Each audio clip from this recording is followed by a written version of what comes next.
nation, under God, indivisible, with liberty and justice for all. Thanks, Judy, and we will get started. We have a full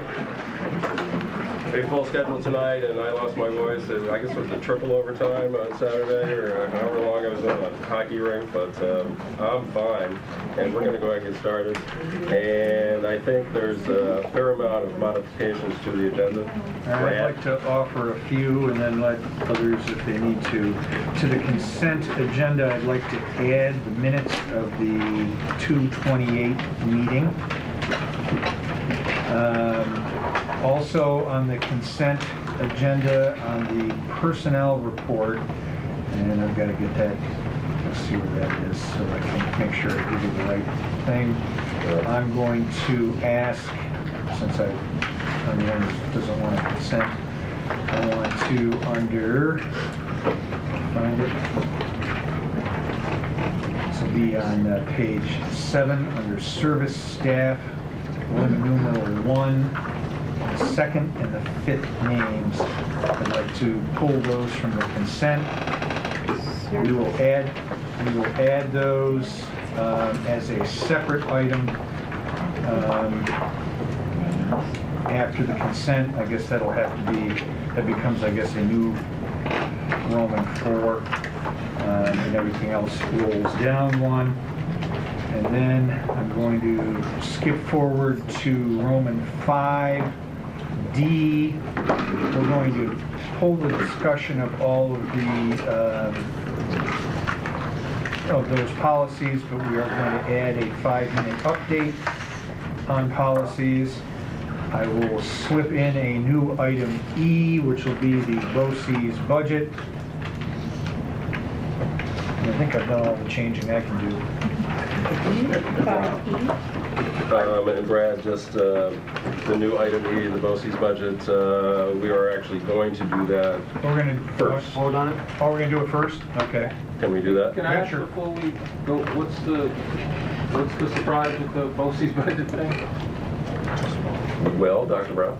Yeah, it was there was an error, and we didn't add it to the agenda. It should have been added to the agenda. That's what happened the night before. So we added it for another date.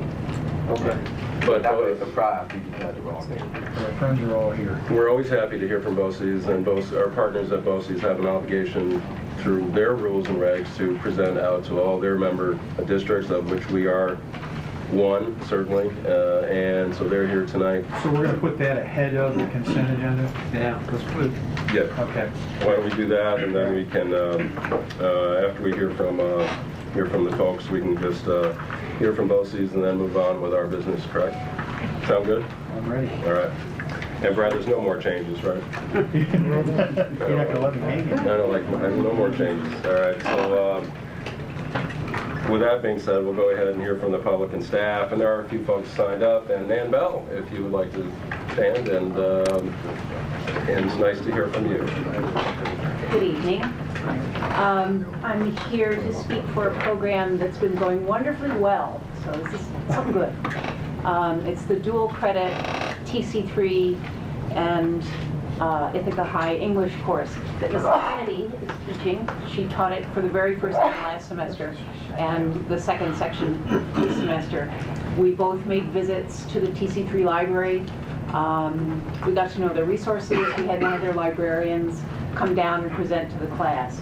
And they've been interested and responsive. And one of the things I love about this program is that it answers all of the things that we want for the kids. Independence, rigor, equity. Anybody can be in it. You don't have to pay. You don't have to take an exam first.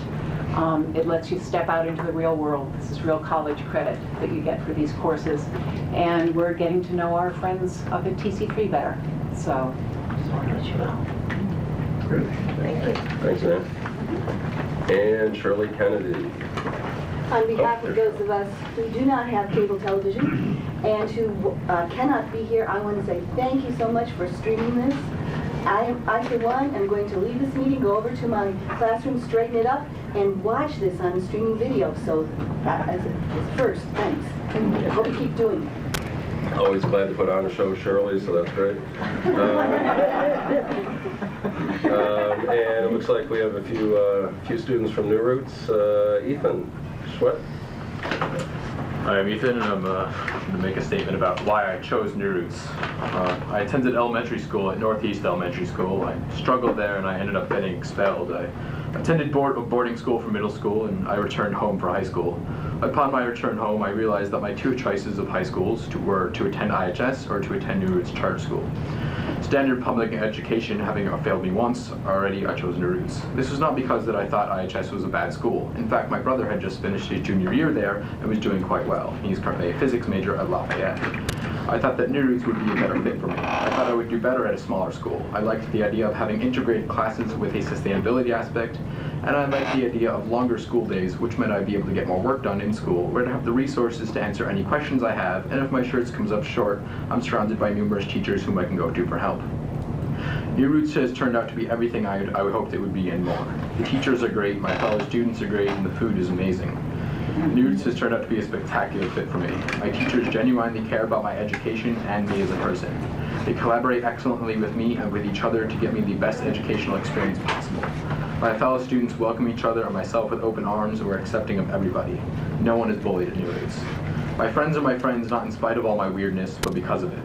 And the food is mostly locally grown and organic, and as I mentioned before, quite delicious. I'm more involved there than I would have been in a big school. I have participated in various clubs and sports, including being on the debate team, playing soccer, playing ping pong, wrestling, and I've been on the student council for the past 2 years. But I think one of the things I like best about New Roots is that my voice is really heard there. As a closing statement, I would like to mention that at this point in time, IHS and New Roots are in many ways adversaries. I say we should be on friendly terms because the two schools really have a lot to offer each other. ICSD is helped by New Roots when students who might not be successful in a traditional large school can go to New Roots and be successful. And if the two schools were to cooperate, New Roots could take part in the numerous programs that IHS offers that are not available to a small downtown school. I hope that enabling students to be successful is everyone's goal. Thank you. Thanks, Ethan. Go ahead, Hannah. I'm Hannah Wachowski and I go to New Roots. I recently moved here from Rochester, New York, where I lived in a medium-sized town, Penfield. I attended Penfield High School, made up of about 1,600 students for 2 years. My old high school was very much like IHS. I did not have issues with how my school was run, nor did I find it a bad learning environment. I excelled in all my classes, taking advanced placement, honors, and other high-level courses, and obtaining high honor roll every quarter. My goal was, and still is, to get into college. In school, I also participated in the upper-level orchestra and sports. Outside of school, I taught violin lessons and practiced violin and viola every day. When I moved to Ithaca, I decided that I wanted a change, so I chose New Roots. Choosing New Roots was one of the best decisions I have ever made. Instead of moving from class to class with 2 or 3 friends and sitting in a class with no less than 20 students, I moved through the hallways seeing faces I know and going to class with smaller groups of students where teachers can really make sure that every student is getting the attention they need. I personally believe that it is easier to learn in a smaller setting where more students participate. There is more of an opportunity for every student to be heard. Instead of just learning from books and what we have to know, teachers take it farther and teach us things that can be applied to the world. Also, we have school-wide discussions about the school and what we want to change. Everyone is able to have a chance to say what they want because there are fewer of us. This is something that never happened at my old school. There were too many people. Our student council members come and ask us for our input, and they take what we say into consideration. In my old school, no one from student council came and asked for our input. It was too hard with so many students. In a larger high school like my old one, I had my group. It was all honors kids who had classes together and would hang out after school. Here I get to be with all kinds of people. We have all come here for our own reasons, and different ones at that. And we have a diverse school where different kinds of people are together in classes. We have a very easy opportunity to mix with people from all different kinds of backgrounds. I love New Roots because it's like a family. Teachers know every student by name and are more than willing to work with students one-on-one before school, during school, and after school. I like it because I can walk around the halls and see someone and know that they go to my school. In my old school, I'd walk the halls and see someone I had never seen before, and then find out I've been going to school with them for years. New Roots is a small community, family, and school that I love being a part of. Thank you. Thanks, Hannah. Justin, I believe. Hey there, my name is Justin, and I'm going to do the same thing as what my peers did. I'm a senior at New Roots Charter School, but I didn't start my whole high school career there. I started as a freshman at Ithaca High School, and I had a goal to contribute to building a stronger family legacy and help take care of my family, mostly my 7 brothers. rather than contributing to my family dying off. So as a freshman at Ithaca High School, I didn't have any guidance and found myself alone. My mind got off track and I found myself grouping with negative peers because of the lack of a mentor. Before I came to New Roots last year as a junior, I was on my way to a long time in prison, and I really don't want to do that at all. So I got my act together, went to New Roots Charter School, and they helped me open my eyes to a vision of a more positive future. One of my first thoughts when I came to New Roots was, I didn't understand the sense of community the school presented. At New Roots, the academics pertain to real life and your situation. The teachers have worked hard to help students in need or those who can't operate at a more formal high school setting. There are smaller classes, so students are more engaged. Teachers are willing to help you out if you don't understand something. If you are embarrassed and not seeking help, they'll take the initiative.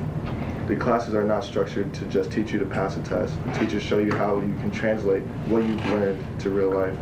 Other people who were on the same track as I was as a high school freshman have either dropped out or are in jail. I see myself now actually being an adult, a person of this generation who contributes positively.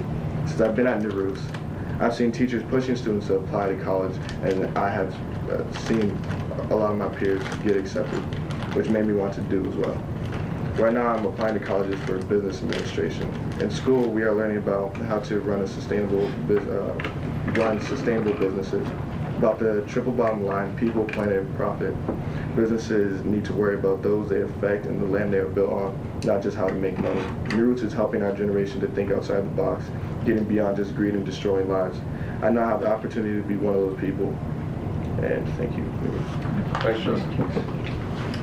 And I guess we're going to go on to Code Red, folks. One or both. Phoebe and Latonia. There we go. So we are here to speak on behalf of Code Red. We are both members of the officer team on Code Red. I am the administrator and she's the treasurer. This past weekend we had a fantastic regional for FIRST Robotics, and that was at RIT. We went from being in dead last in the seeding in the beginning of Friday to 8th seed out of 41 teams by the end of that day. The next day we reached our peak at 5th seed, and we ended up at 6th seed for the alliance selections. Our alliance made it to semifinals, which was very impressive considering during 3 of our matches there was 1 robot out of commission. And in the end we won the Engineering Inspiration Award. This award is the second most prestigious award that FIRST gives. And the requirements to win the award, they must demonstrate respect and gracious professionalism for both team members and fellow teams. An engineering notebook must be submitted and impress the judges. Team must work beyond their robot to help spread awareness of the team first and FIRST Tech Challenge within the community. Team displays good communication and teamwork skills within the team as well as their alliances. Team communicates clearly about their robot designs to the judges. Team presents themselves well in the judges' interview. A robot effectively competes in the game challenge and impresses the judges. Team and robot consistently perform well during the matches. And the team is a strong contender for all of the other judged awards.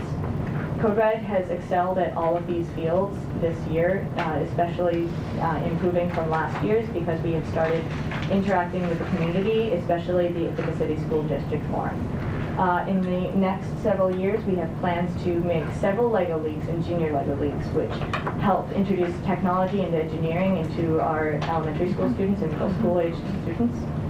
And we would like to hopefully start LEGO League in all of the elementary schools in the next several years.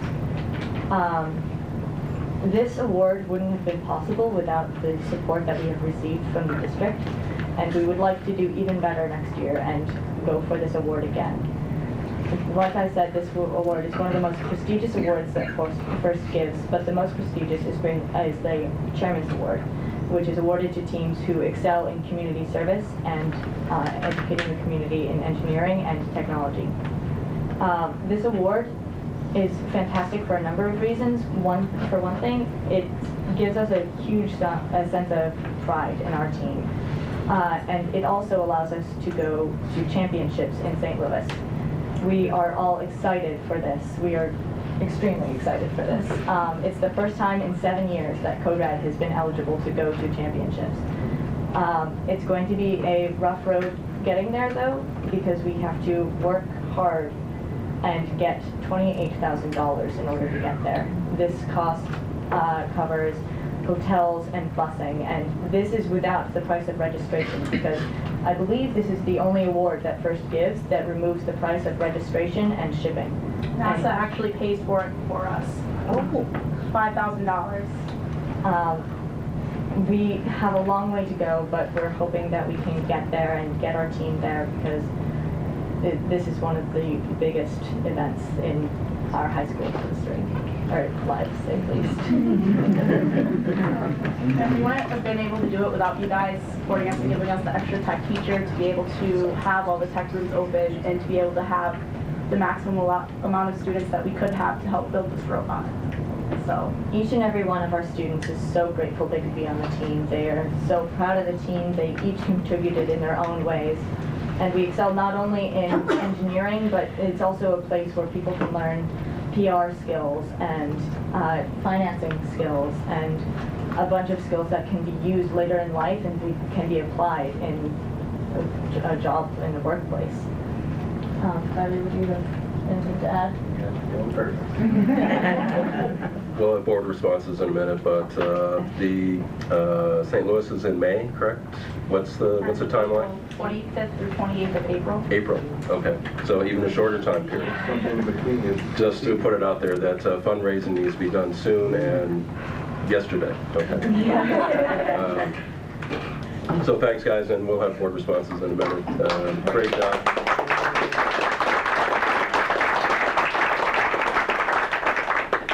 And we have one more person signed up, and that is Pat.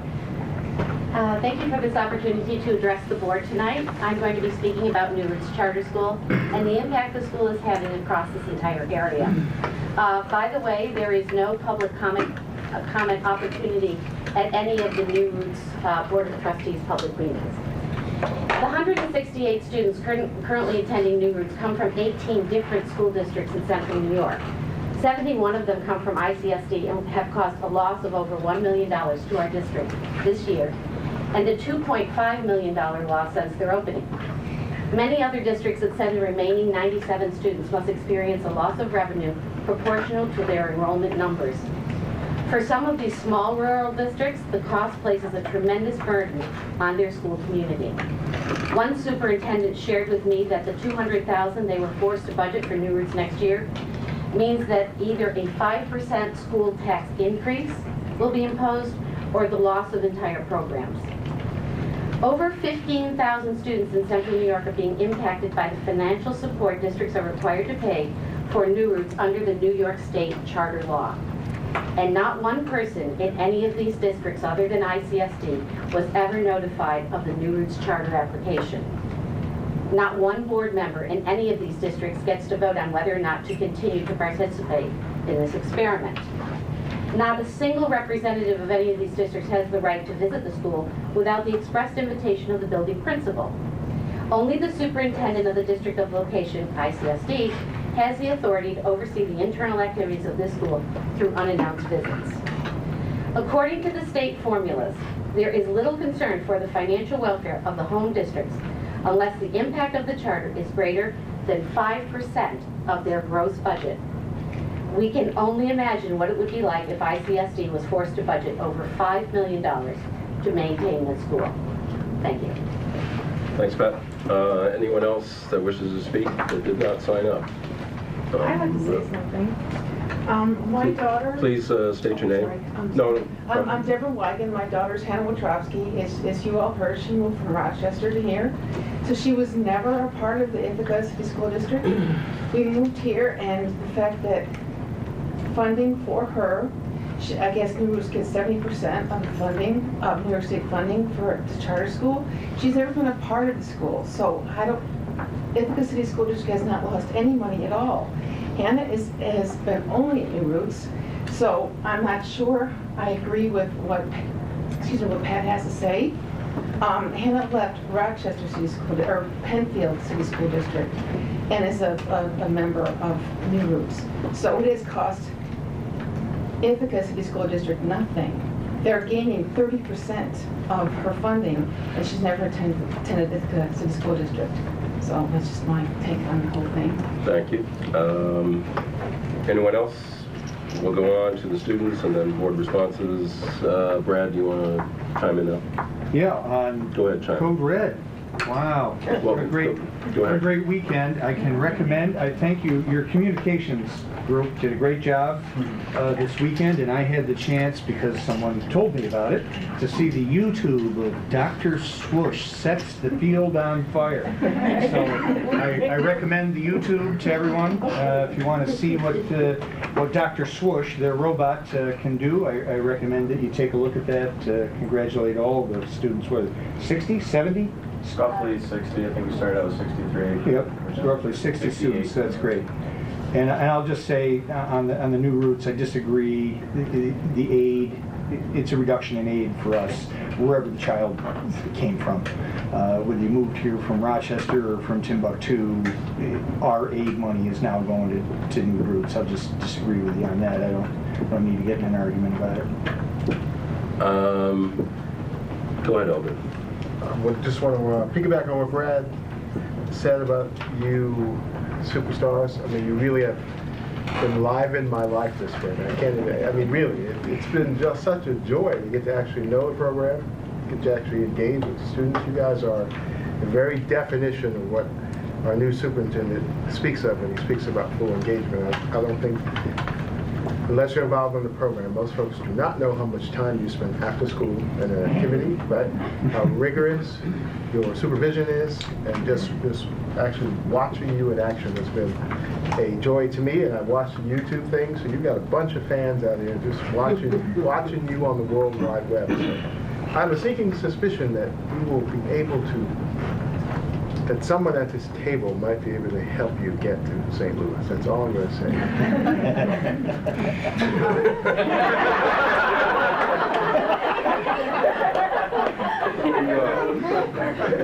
And I'm sure Cole Brad will gladly accept your check, Eldred.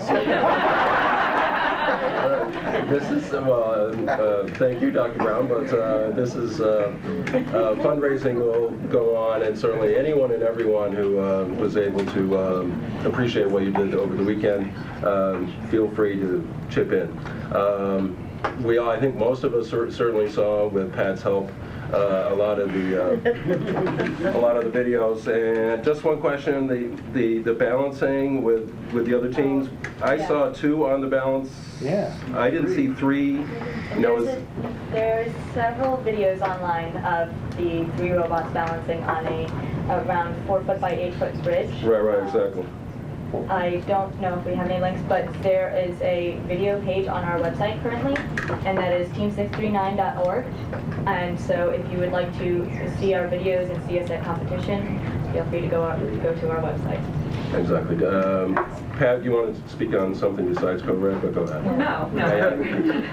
Although What's your sweatshirt say? Yeah, I know. I'd like to just say that anyone can friend me on Facebook, and I have the video of the triple robot balance, which I would just like to reiterate has so far been achieved by only 3 teams out of the something like 2,400 that are out there. It's the 3rd time it's happened in the world. Correction, we were the 3rd team. There have now been 7 teams, but out of 2,000 robots, it's still pretty impressive. And then along the lines of fundraising, I would be happy to channel orders for hoodies and t-shirts. And everyone will be getting an email from me about those super efficient light bulbs that will last 10 years. As long as the robot. Thank you. And there's a sample of those lovely parting gifts that people can get when they thanks, Pat. Anyone else? Code Red? Sounds good. Thanks, guys. It was great. You have more work to do, and we look forward to seeing that. Student reps, anything, Andrew, anything for us? Sure. I don't know how I can follow Code Red, but a quick update on the smart boards. We just got a bunch of smart boards installed at IHS a few weeks ago. Thanks to a lot of helpful trainings by Mr. Ray Cole, many of the teachers who recently received smart boards have them up and are integrating them into the classroom experience. While Mr. Cole does a great job putting together trainings, some of the staff and students feel that no one person can seamlessly integrate the new technologies to their full potential, and I have talked to a bunch of people, and it seems that he is the only person who is on staff to integrate new technology into a classroom setting. On a somewhat happier note, Model UN had a competition, or a conference this past weekend, where 9 students came home with awards. It was in Rochester, but it's the most awards ever won at one conference by the Model UN team. Oh, and Brock Gibeon, who couldn't be here, wanted to give a quick update on Winter Formal. He said that the 2012 Winter Formal was a great success. The event, featuring the local Sim Redmond band, had a fantastic dinner followed by socializing and dancing. The event was a great deal of fun, and we look forward to next year.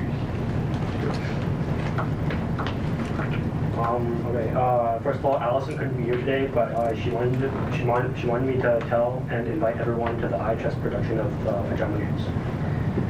Also, this week was the start of the spring sports season, and sports such as tennis, lacrosse, and track and field are beginning practices, and we look forward to a successful season. Success. LACS? Yes, there we go. This is our second week of a piloted salad bar program that is really, really awesome. If any of you guys come to LACS for lunch, there's actually edible food there now. And it's been really only possible with the help of administrators, basically, which has been really great, a lot of support from that. We're starting to register for trips now, which is a unique thing for LACS, but many of the trips leave the Ithaca area, and we're having some trouble with that because of we're trying to think creatively because of the new district regulations the current district regulations around travel and safety and liability.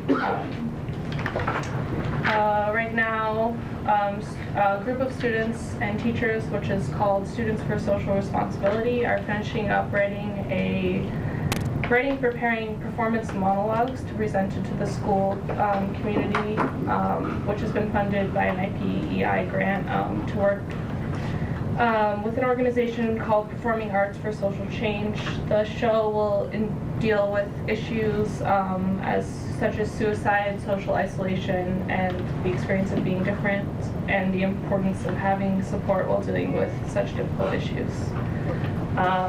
This Friday, if any of you guys are free, there is a benefit concert which is helping to fundraise for a group of students that go down to New Orleans every year to help do restoration on many of the houses down there.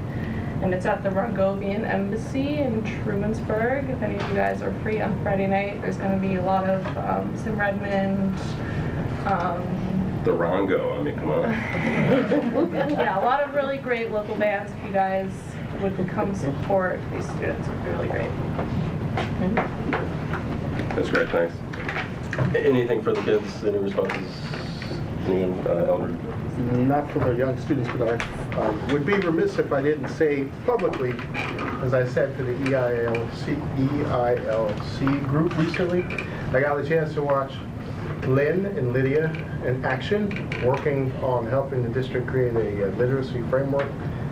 And I just want to tell you guys that was it was an intense session, watching how you were trying to drill down to create a structure that will allow us to become a unified district around literacy instead of 14 satellites doing whatever they feel is right at a given time. I can tell that the work is going to continue and that it's actually going to increase and not diminish after that. So just wanted to give you a public shout out, and I will be there to the extent I can at future meetings. Thank you. Pat, did you have? Question for Noah, and just an additional piece of information, is that the group that's going to New Orleans, is that Love Knows No Bounds? No, it's in one of our trips. It's just we have a relationship with the pastor down there in one of the wards that we've had for about 10 years, or not 10, but pretty much since it happened. And they've come up here, and students have gone down there every year since Katrina to do restoration on building houses and stuff like that down there. So it's pretty independent of any sort of big organization. Very nice. And then just the mention of Model UN Awards reminded me that we had yet a third triumph this weekend. Our Science Olympiads team went to the regionals in Syracuse, placed among the top 4, and will be going to states. I am unaware of their fundraising status. Somebody's. Do they have sweatshirts? Do it on their own. I am also unaware of their wardrobe status, but I'll get on that.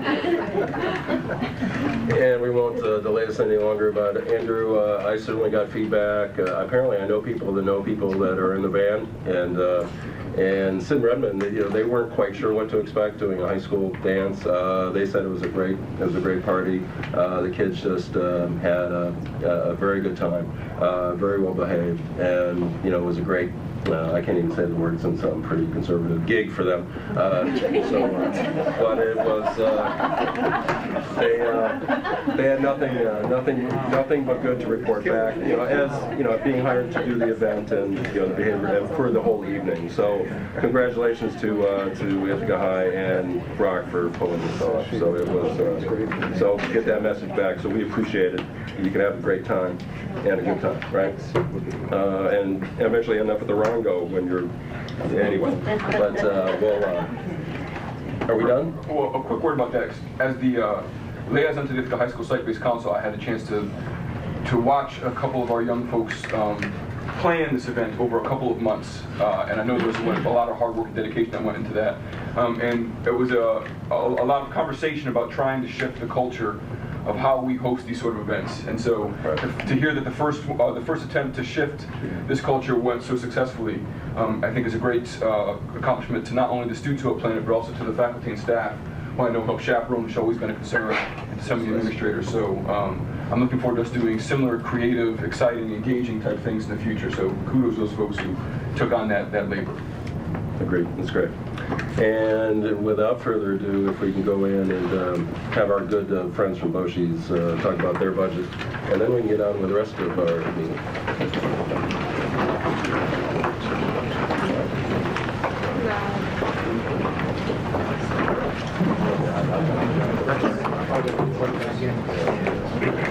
Oh, no, that's, I didn't know, but I do.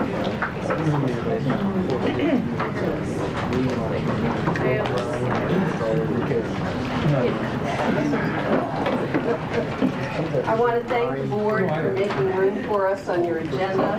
Just as you have to take your budgets out to the public, we have to have our components vote on our budget by mid-April. So we will promise to be respectful of your time and move through this expeditiously, but please don't hesitate to stop me if there are any questions along the way. I want to just alert people who may be new to us, new on the board, that your representative, we have 9 board members on our board representing 9 districts. Tom Parsons is our newest board member representing Ithaca on our TST board.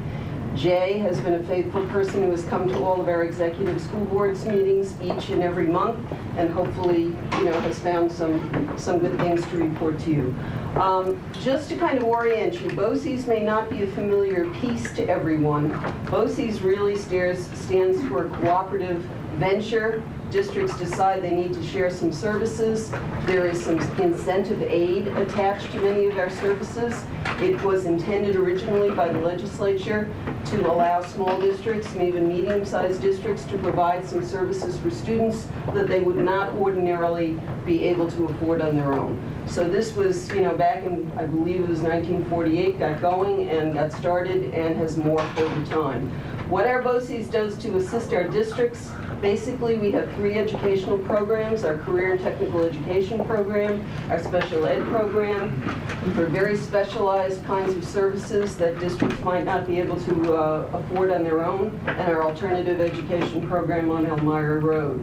However, in addition, we provide a lot of support services, and I'm not going to go through these, but basically we do the kind of work that, goes on to provide schools with the opportunity to reduce their costs through some shared services. Next. In addition to providing services and school programs, in addition, BOCES has numerous people that take it upon themselves to work on grants. And in this past school year, we have written grants totaling $1.7 million. It assists us to do studies and other sorts of things, such as programs for students, again, that we wouldn't be able to afford otherwise. We do have a study that 6 districts are involved in right now, studying the costs of special education for back office services and administration. As districts find themselves more and more up against the wall, they're looking for ways to consolidate, to save, to share. And now, as far as the amount of services that Ithaca is buying and the number of students that you're sending to our program, and our WADA number is basically how many students that you have in terms of the entire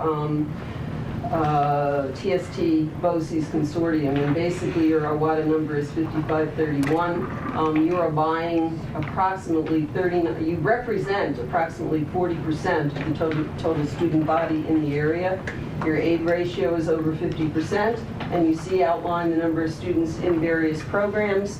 We charge for the CTE tuition on the basis of a 3-year average of enrollment, so that if you have a spike in enrollment in a single year, you're not going to see your cost escalate dramatically. Any questions on this slide? This is the one pertaining to Ithaca. We're down then. I'm looking at the number of students, I don't know, 101 down to 130. Tony, you want to speak to that?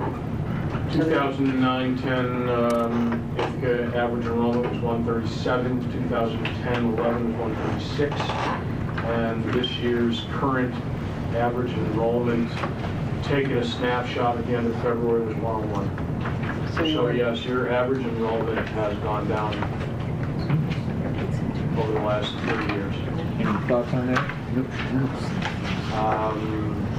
I would say that Ithaca has been very open to students participating in our CTE programs. It may be that, the students have decided to take other options and not sign up for courses, or... I think the regional enrollments are also, and I haven't looked at your numbers, so please don't take this one as gospel, but I think there is a bit of an enrollment dip across the region, and that may be a reflection of that as well. We can get more information on that for you, Jay. I don't know. Just curious why. It's down. It's 30 students is dramatically. Yeah, I don't know. Over 3 years average, yeah. I'll just go ahead. Tony, quick question on your procurement slide. I blanked out, so I didn't ask it then. Is one of the group services BOCES offers assisting its individual districts to also procure grants? Is that a centralized service? We do not have a grant writer, but we do have some people. I think Tom and I are working jointly on a grant right now for special education. Some BOCES actually hire a grant writer, and I think there was South Seneca that allowed us to share the services for a quite reasonable amount of their grant writer. But that's a service that could be offered if 2 districts get together and decide they want to hire a grant writer. That's something BOCES is entitled to both operate and provide aid on. It has to be 2, even though we're the 800-pound gorilla, as it were, in the district? You need a partner. You can cross-contract through Wayne Finger Lakes, because they do have that service. May I suggest that that's something that you guys make public? We've been to the meetings and we've heard how our neighbors are struggling. I mean, we talk about needed shared services. This could be one. We will do that.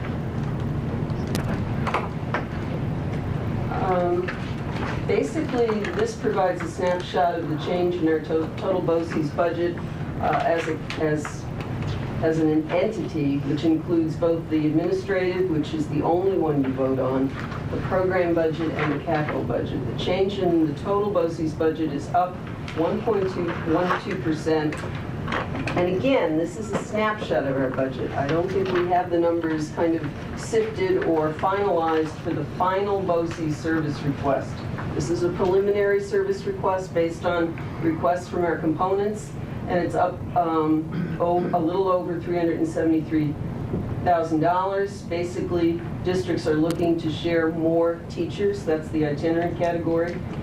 Surprising to me, but share more special education services, share more instructional support services. That's not surprising. Our CBO, Central Business Office, is growing. They keep looking for the back office pieces to do together.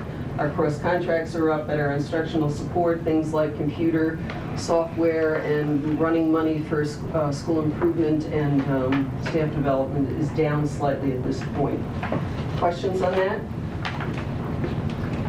The administrative budget, like Dr. O'Donnell said, is the one budget that each of our districts vote on. It works very similar to the district budgets that you folks present and your public vote on. You vote on our budget, and we're locked into spending no more than that, same as you guys do with your budgets. So we spent a little bit of time to go over this one so you have a little bit of idea of what makes up that administrative budget that you do vote on. As you can see, the salaries and fringe are probably the biggest chunk of the whole thing. Dr. O'Donnell did go through negotiations this past spring, and I felt did a pretty good job of trying to hold the line on those. There's one we're still going to negotiate this spring. It's up for the adult ed programs, but the rest of them are all settled with a very reasonable increase with takebacks on the health insurance side.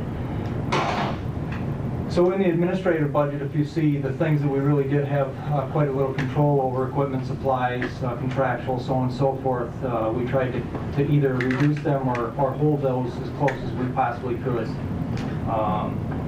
The employee benefits, actually the retirement benefit, the line way at the bottom there that breaks the million. We pull that one out separately because as a BOCES, anybody that retires from BOCES, their retirement, health insurance and dental and all that type of thing has to be paid for out of the administrative budget. We cannot by law pay those out of the COSER that they retire from, such as career and tech, sectional ed, so on and so forth. They have to be put in the administrative budget. So that is a big number, and I've always been shy with that number until I got a call from Albany, and she wanted to know, when she looked at that number, she said, that number seems low. Why is it so low? Is everybody in it? Because some BOCES don't always bury everybody in there where they're supposed to be. And I said, yes, they are. Anybody that retires from the BOCES is in that budget. And she said, well, it's low comparative to other BOCES. So one of the things I did do was in our listserv, it went around and everybody was asking each other how much of that line, what's the percentage of that line for the total budget. Ours runs just around 30%. Some of the other BOCES are running between 55 and 65%, that line of the administrative budget. So I have to kudo Dr. O'Donnell for being able to negotiate things to keep that one in line. It is a big number, there's no two ways about it, and I've always felt that it was a big number, but looking at some of our counterparts, I'm really pretty proud of that number. Not to belabor that, but we used to be able to have a reserve account so that we could offset this. And the state basically said to BOCES, you will not have a reserve account for this. We had about $2 million in it. We gave back all of that money to the districts. That was a nice one-time windfall, but you see each year that that wasn't the wisest financial decision. Revenue anticipation note, remind me, that's because we don't pay you until the end of the year? Correct. The argument used to be that would be because we would make float on that money. Margaret, we're making nothing on that money now. Are we better off, query, are we better off paying them in September and not having them borrow it? Okay, you have had the discussion. Yeah, we have. Okay, thank you. I tend to lean toward paying the monthly amounts. In fact, we just had that at our last business officials. I was overruled, but... So the BOCES pushing? Well, I assume you were overruled. Why? because other districts don't have the cash flow to cover it.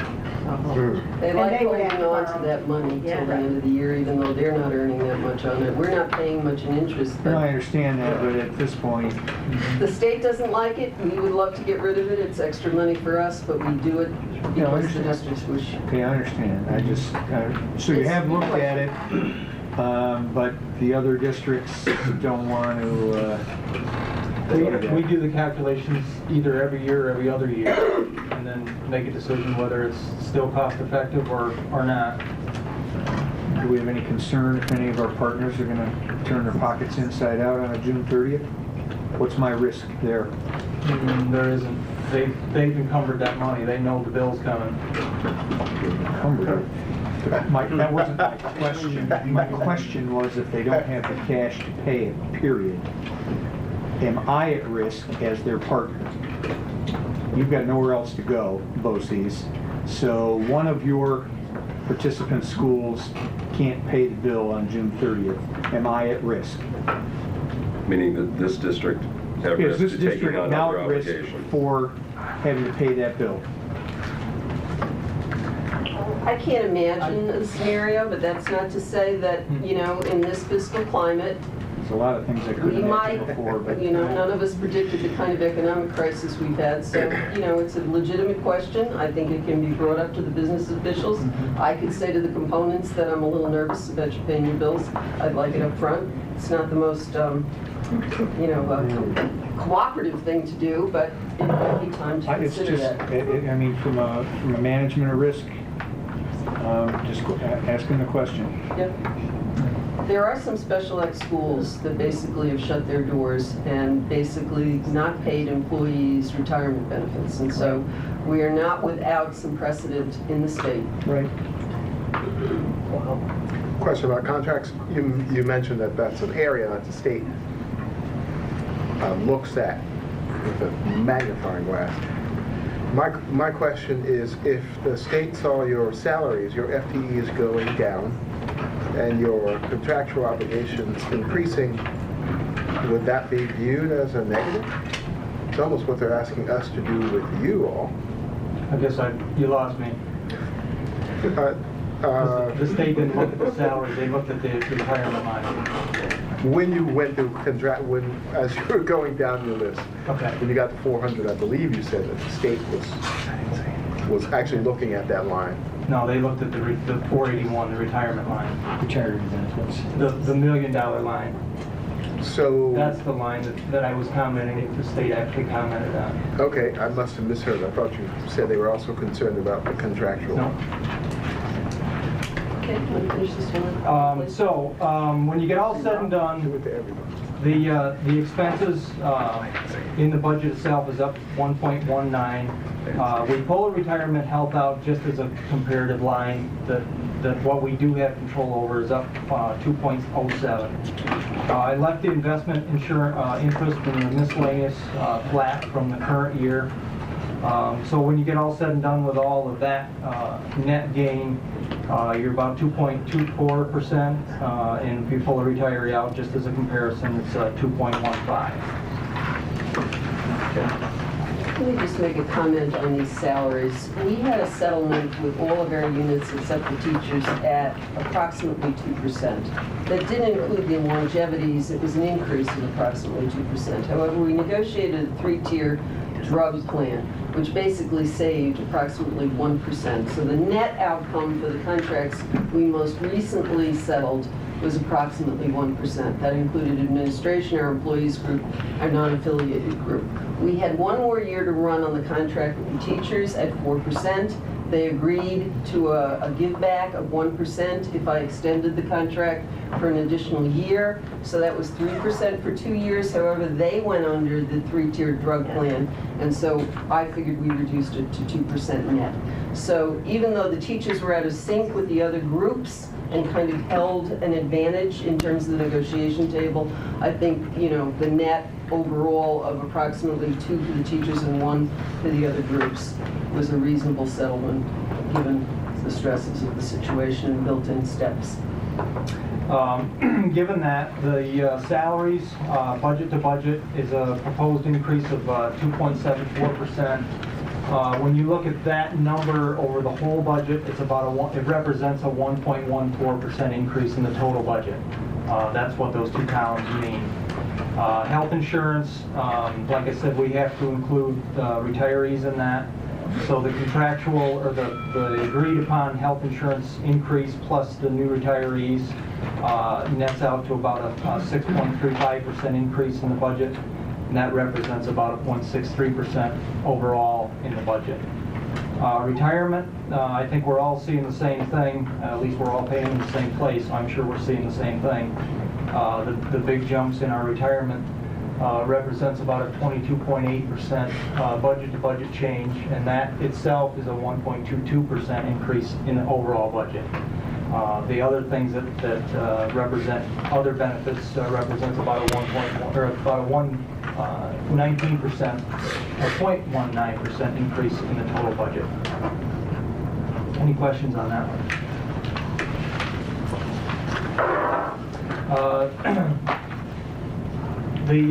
The capital budget this year is going to be around $601,000. This will be the highest year. Next year, with us moving the community school up to the campus, we'll be able to drop about just shy of $300,000 out of that budget because we will no longer pay rent downtown. We'll move those folks up in August of 13. So this budget we're putting together, that budget will drop. Are we the largest user of that program? Are we the largest user of that program? I believe you are.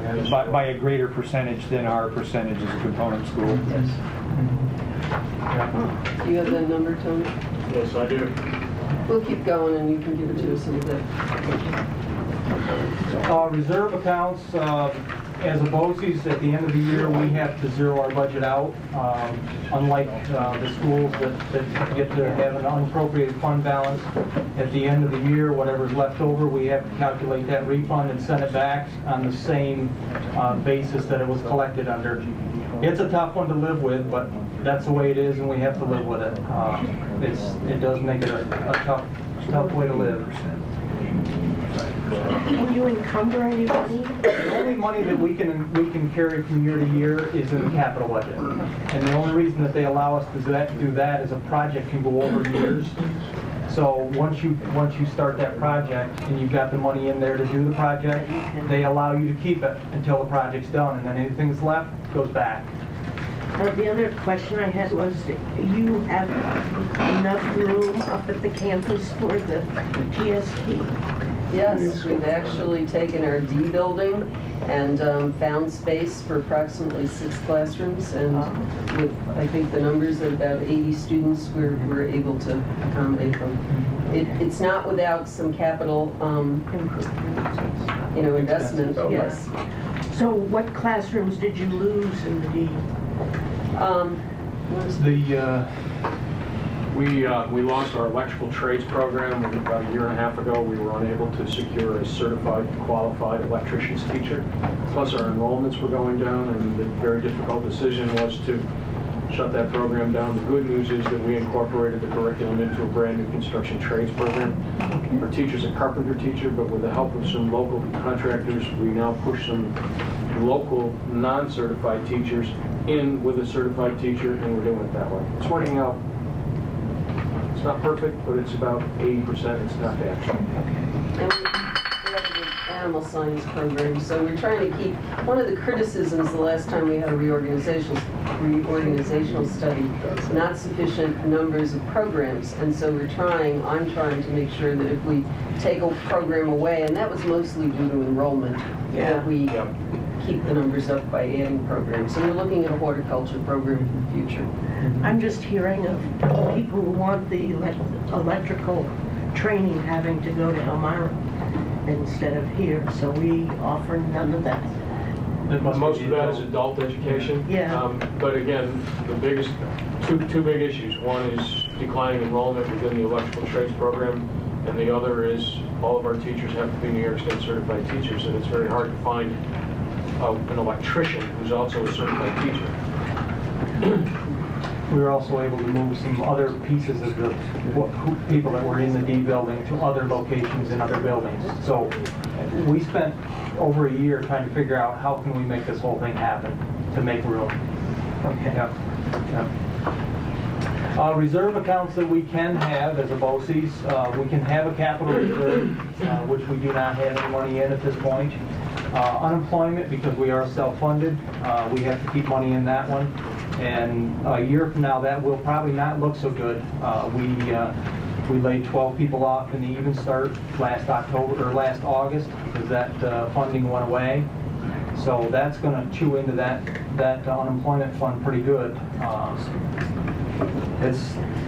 That's why we have it, so we don't have to start figuring out how we're going to pay them. That's why we keep that one. The insurance and flex, that's anybody that's put their money aside in their flex program to pay their insurance funds.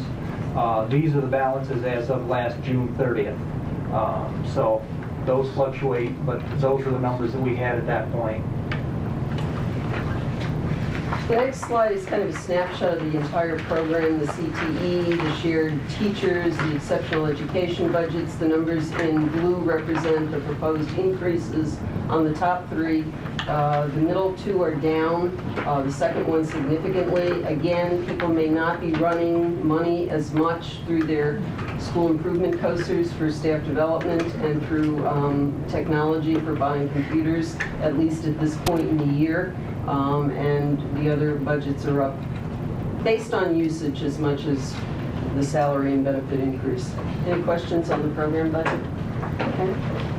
Efforts to contain BOCES costs. While we're not susceptible to the 2% budget cap that the rest of you are, certainly people vote with their feet. If they're not happy with the BOCES program, they pull their requests for services, they pull back.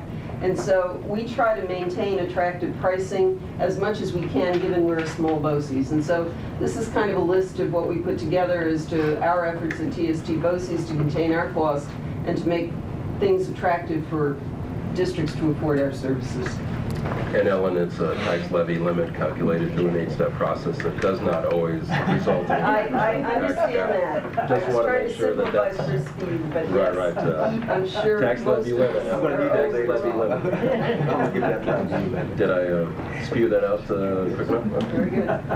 One of the things you said that you're small BOCES, has there been talk of merging BOCES? Well, I don't know if you've heard, but I've announced my retirement as of August 1st of this year. And when a district superintendent retires, they do what is called a reorganizational study. And last time they did it, before I came on board, there was some pressure, let's put on the BOCES to increase levels of services, which I took as kind of my mission to grow the services that this BOCES offered. It is on the desk, if not of the commissioner, this reorganizational study at this point, then it's being finalized to give to the commissioner. He will come down, I'm hopeful, within the next month with a decision whether to merge this BOCES, whether to leave it alone, or whether to kind of carve it up. And so I will tell you that I've spent the last 7.5 years trying to get to the point where we weren't susceptible to the same criticism. So we shall see. This is still my turn. And what have we done lately? New services that, you know, the SED did not like the fact that we were doing claims auditing, but they have finally allowed it. There's some caveats to that one, but we employ somebody that can do that out in our districts, and we have a lot of outside districts coming to us for that shared claims auditing. We're expanding the CBO. More and more districts are coming into that and expanding it. I think we're sharing a business official with who's running Dryden and also running our CBO, because it's gotten to the point where we feel it does need some extra management.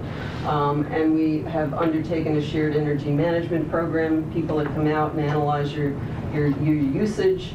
We have also undertaken an EPC project to reduce our own energy consumption on the campus. To the future, we're looking at shared tax collecting. There's one district very interested in that, and a couple of other districts that may come on board with that. They finally allowed us to do HR management, now legal and aidable, and again, looking at relocating the community school. And in case you didn't know what I do for a living. I do run the BOCES. I do the same thing at my organization that Dr. Brown does here. But in addition, the district superintendent does offer a variety of services to the component schools. For instance, I was up at Trumansburg this afternoon conducting several superintendent's hearings because Dr. Pastel had to be out with an ailing father. And so, you know, this is the sort of thing that the DS steps in. The commissioner can send me in, but generally it's a more friendly arrangement than that. And finally, I wanted to tell you that your vote will take place on April 18th. We hope we've given you enough information to understand, at least to a degree, the numbers and the administrative budget in particular. There are 3 seats up in Groton, Newfield, and Lansing that everyone will vote for. And we have our annual dinner that all of you are invited to on April 4th. I, on a personal note, want to express my my deep appreciation for all the support over the years. Without the Ithaca City School Districts, this BOCES would not have operated, but always you have been a partner rather than the gorilla in the room. You have sought to increase the level of our services, to make it attractive, and to participate whenever and wherever you can that it works best for your district. So on a personal note, I will miss my position here. I've had a wonderful run. It's been a true capstone to my career of 38 years in education, and I just want to personally thank each and every one of you. So, Thank you.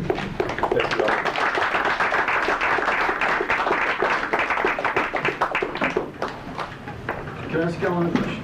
Oh, feel free. It's very procedural.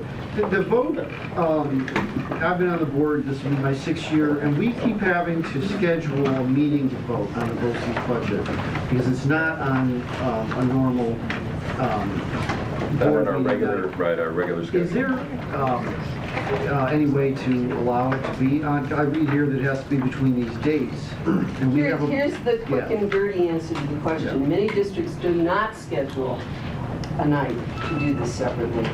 It's supposed to be legally on a certain date, and all of the components are legally supposed to have the BOCES budget vote on the same night. Right. And they're supposed to sign that they legally had the budget vote on that night. However, some of them don't come out on that night, and so it's easier to do the budget on a night when you're meeting. So I give you the double answer. Not everybody are following the letter of the law. They've embedded in an existing board meeting, but I asked them to sign off because I'm not at liberty to tell you to do that. So, and I will follow up with Ellen if I have to sign off on it, and it says we're voting on April 18th. We're going to probably vote on April 18th because we don't break the law, Jay. let me go there. It's a slippery, it's a slippery slope. And Ellen, we appreciate all that you've done for BOCES and our students that have used the services of BOCES throughout the years, and all that you've done for our kids in our district. And so once again, thank you, Ellen, and enjoy retirement. thank you so much. Thank you. Thank you. Thanks, everyone. So we have a changing of the guard, and if we could, Brad, are we ready for the consent agenda? I'll move the consent agenda. I need a second. Jay True will second it. Just like to comment, there's another week, and we have another IPEI grant there. This one for Caroline and Enfield music programs. And we're letting Kira get caught back up since she was moving around the room. So consent has been moved and seconded. All in favor? That's everyone. And that's consent. Now there's an item we added. Right. Personnel report. Right. We added the minutes, and then it's the item. And if I could, I'll move the, it's been a while now. You move the appointment of the 2 individuals. thank you, as Brad said. Yeah. I do what Brad said. Yeah. And Brad will second it and ask to speak to it. Please do. I asked to have the 2 individuals removed from the consent agenda, not having anything to do with the 2 individuals. Rather, these folks would be new employees who would enter the retirement system now. given that there's a proposal at the state legislative level to change the retirement system, I think we should hold back for the moment.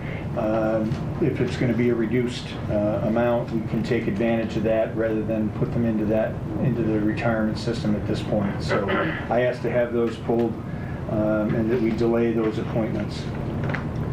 The expected timing, Brad? Well, you know, now you're asking me to predict what the state of New York's going to do. I mean, Well, budget's due on April 1st. To the point that... Whether they'll have a compromise between the governor and the legislature by then, I don't know. Whether it'll be effective on April 1, if it'll be effective July 1, when, I don't know.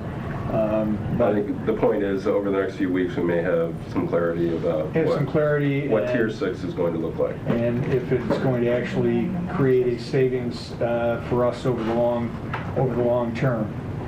I would like to, if I were to vote on this, and at this point I'm leaning towards no, but because these are jobs for people who want, need, and so forth, I'd like to have some kind of time commitment. Whatever the governor acts. Is your motion that we wait for the governor? This gentleman made a motion to appoint them. The motion is not time dependent, the motion is, right, the motion is you either vote yea or nay. Yea is to appoint, nay would be to delay. You were asking a further question of when might we delay to, that would be to the will of the group, how long you want to delay. And this question can be brought back at any board meeting in a few weeks at our next meeting. Go ahead, Jack. I think hopefully we'll have more information by the 1st of April. Go ahead, Jack. I think it's a good point that Brad's raising, that this issue's out there, it's undecided, and it could have large dollar effects accumulatively over the years, and so it should not be dismissed. It's serious money over time.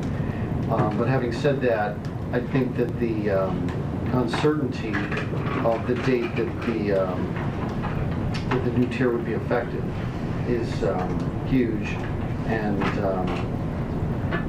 I think that the needs of the district and the positions, the needs of the district trump waiting, and so I'll be voting in support.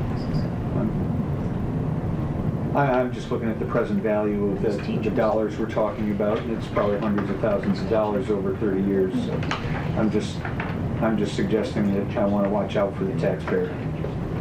Not just the taxpayer today, but the taxpayer over the next 30 years.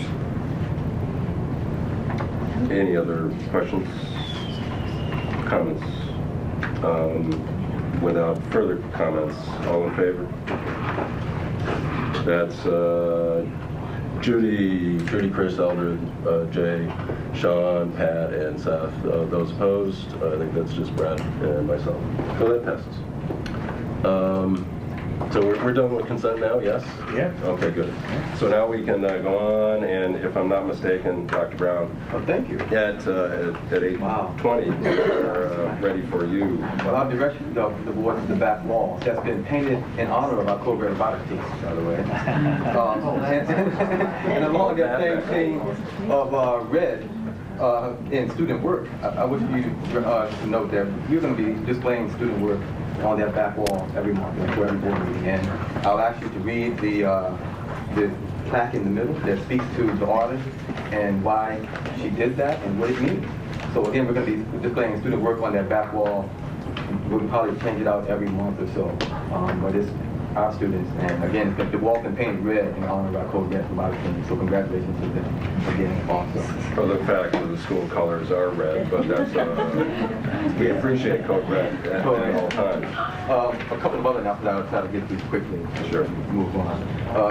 I heard talk of the spring athletics sports starting. Right. There will be a spring conference for athletes, coaches, and parents. And we've handed out the flyer, and I'm showing you here. And it will be on March the 22nd at 6:30 p.m. It will be an opportunity for folks to get into the new facilities for the first time as well. So we're having some folks come down and speak to our young people about what it means to be in shape and how to train year-round and what that should look like. We're going to also revisit this notion of a culture of excellence around athletics. And there's a rumor out there that T-shirts will be given out again to young people who haven't received a T-shirt already. So again, another event similar to the one we did in the winter, which we're inviting parents and coaches and athletes to a new facility to talk about what the expectations are around excellence for athletics. And I'm saying it to you because you're all about it. And moving on, I have another slide I wish to highlight for you. As part of our, at this time last year, I foreshadowed the notion of Summer Professional Development Institute. We plan to do another Summer Professional Development Institute, but this one we're hoping to expand on what we offered last year. The Professional Development Institute will run from August 6th through the 9th. It will be a 4-day institute. We're hoping to engage over 250 of our educators in the process. The first 2 days, though, will be a bit different. We've partnered with the Hope Foundation, which is a national organization dedicated to improving schools and leading these conversations. We're also partnering with TSP BOCES and Ellen O'Donnell and her staff to offer a regional, if not national or international experience. We're anticipating about 700 to 1,000 folks visiting the area. I'm saying this to you because it will be a community-wide event. We're going to bring some of the many national experts around the work to Ithaca. They've been attracted to us because of the work we're doing, so they want to be here, and they want this to be the epicenter of their work. And plus, it's nice here in the summer, too. But people want to come to Ithaca to be a part and partner with us in the work. Some things that we're still waiting to confirm. So you'll see here some national speakers that will be a part of it and will help us with the keynoting and facilitating some conversations. The focus for the first 2 days will be around using student work to make real-time decisions around teaching and learning. You've heard us talk about PLC work and PLC work at a 1.0 version. And that's more or less getting structures in place to allow folks to meet at a common time, understand what the protocols are. We still have some work to do there. We're doing that work. But as I foreshadowed, PLC 2.0 is actually looking at student work, looking at an assessment, looking at a piece of writing or a piece of student work, and making real-time shifts in how you group, how you instruct, how you differentiate, and so forth. That's what this opportunity on those 2 days is going to be about. And we have some of the best folks I've ever seen when it comes to that, coming here to help us lead the conversation. Again, we're going to be partnering with TSP BOCES, so it'll be a regional opportunity. We have other districts who are going to be coming, be a part of this, and folks from all over the country will be coming to Ithaca. Some of the evening events, in addition to, because no good conference can be there without evening events that are going to be entertaining, but yet also educational. We'll work with some key folks at the State Department of Education and some key folks at Cornell University and Ithaca College to be part of a panel discussion around 21st century learning and college and career readiness. What does that mean? And with the folks that I'm anticipating being at the table, if we don't get the answer from them, we'll never get the answer. So we're going to have some folks come talk about what that means and what we should be doing. That's going to be a community-wide forum or community-wide conversation that we're going to invite the community to. And we're looking to host it at one of our local universities in one of our bigger spots. That's one night. And I'm still working on the second evening. But the first 2 days will be that. The second 2 days of the Institute, which will be just the ICSD folks, will be focusing on critical thinking. And that means a lot. We're going to define what critical thinking means to us, how it's embedded in our assessment work, how it's embedded in our curriculum work, how it's embedded in our instruction. And those 2 days will be devoted to those things. So I just want to foreshadow our 4-day Summer Professional Development Institute for you. To say we're working hard on this, and we're looking forward to a community event in addition to the ICSD event. And we'll be writing about this in the Insider, but I wanted you to hear about it first. And I think that may be it, unless there are questions.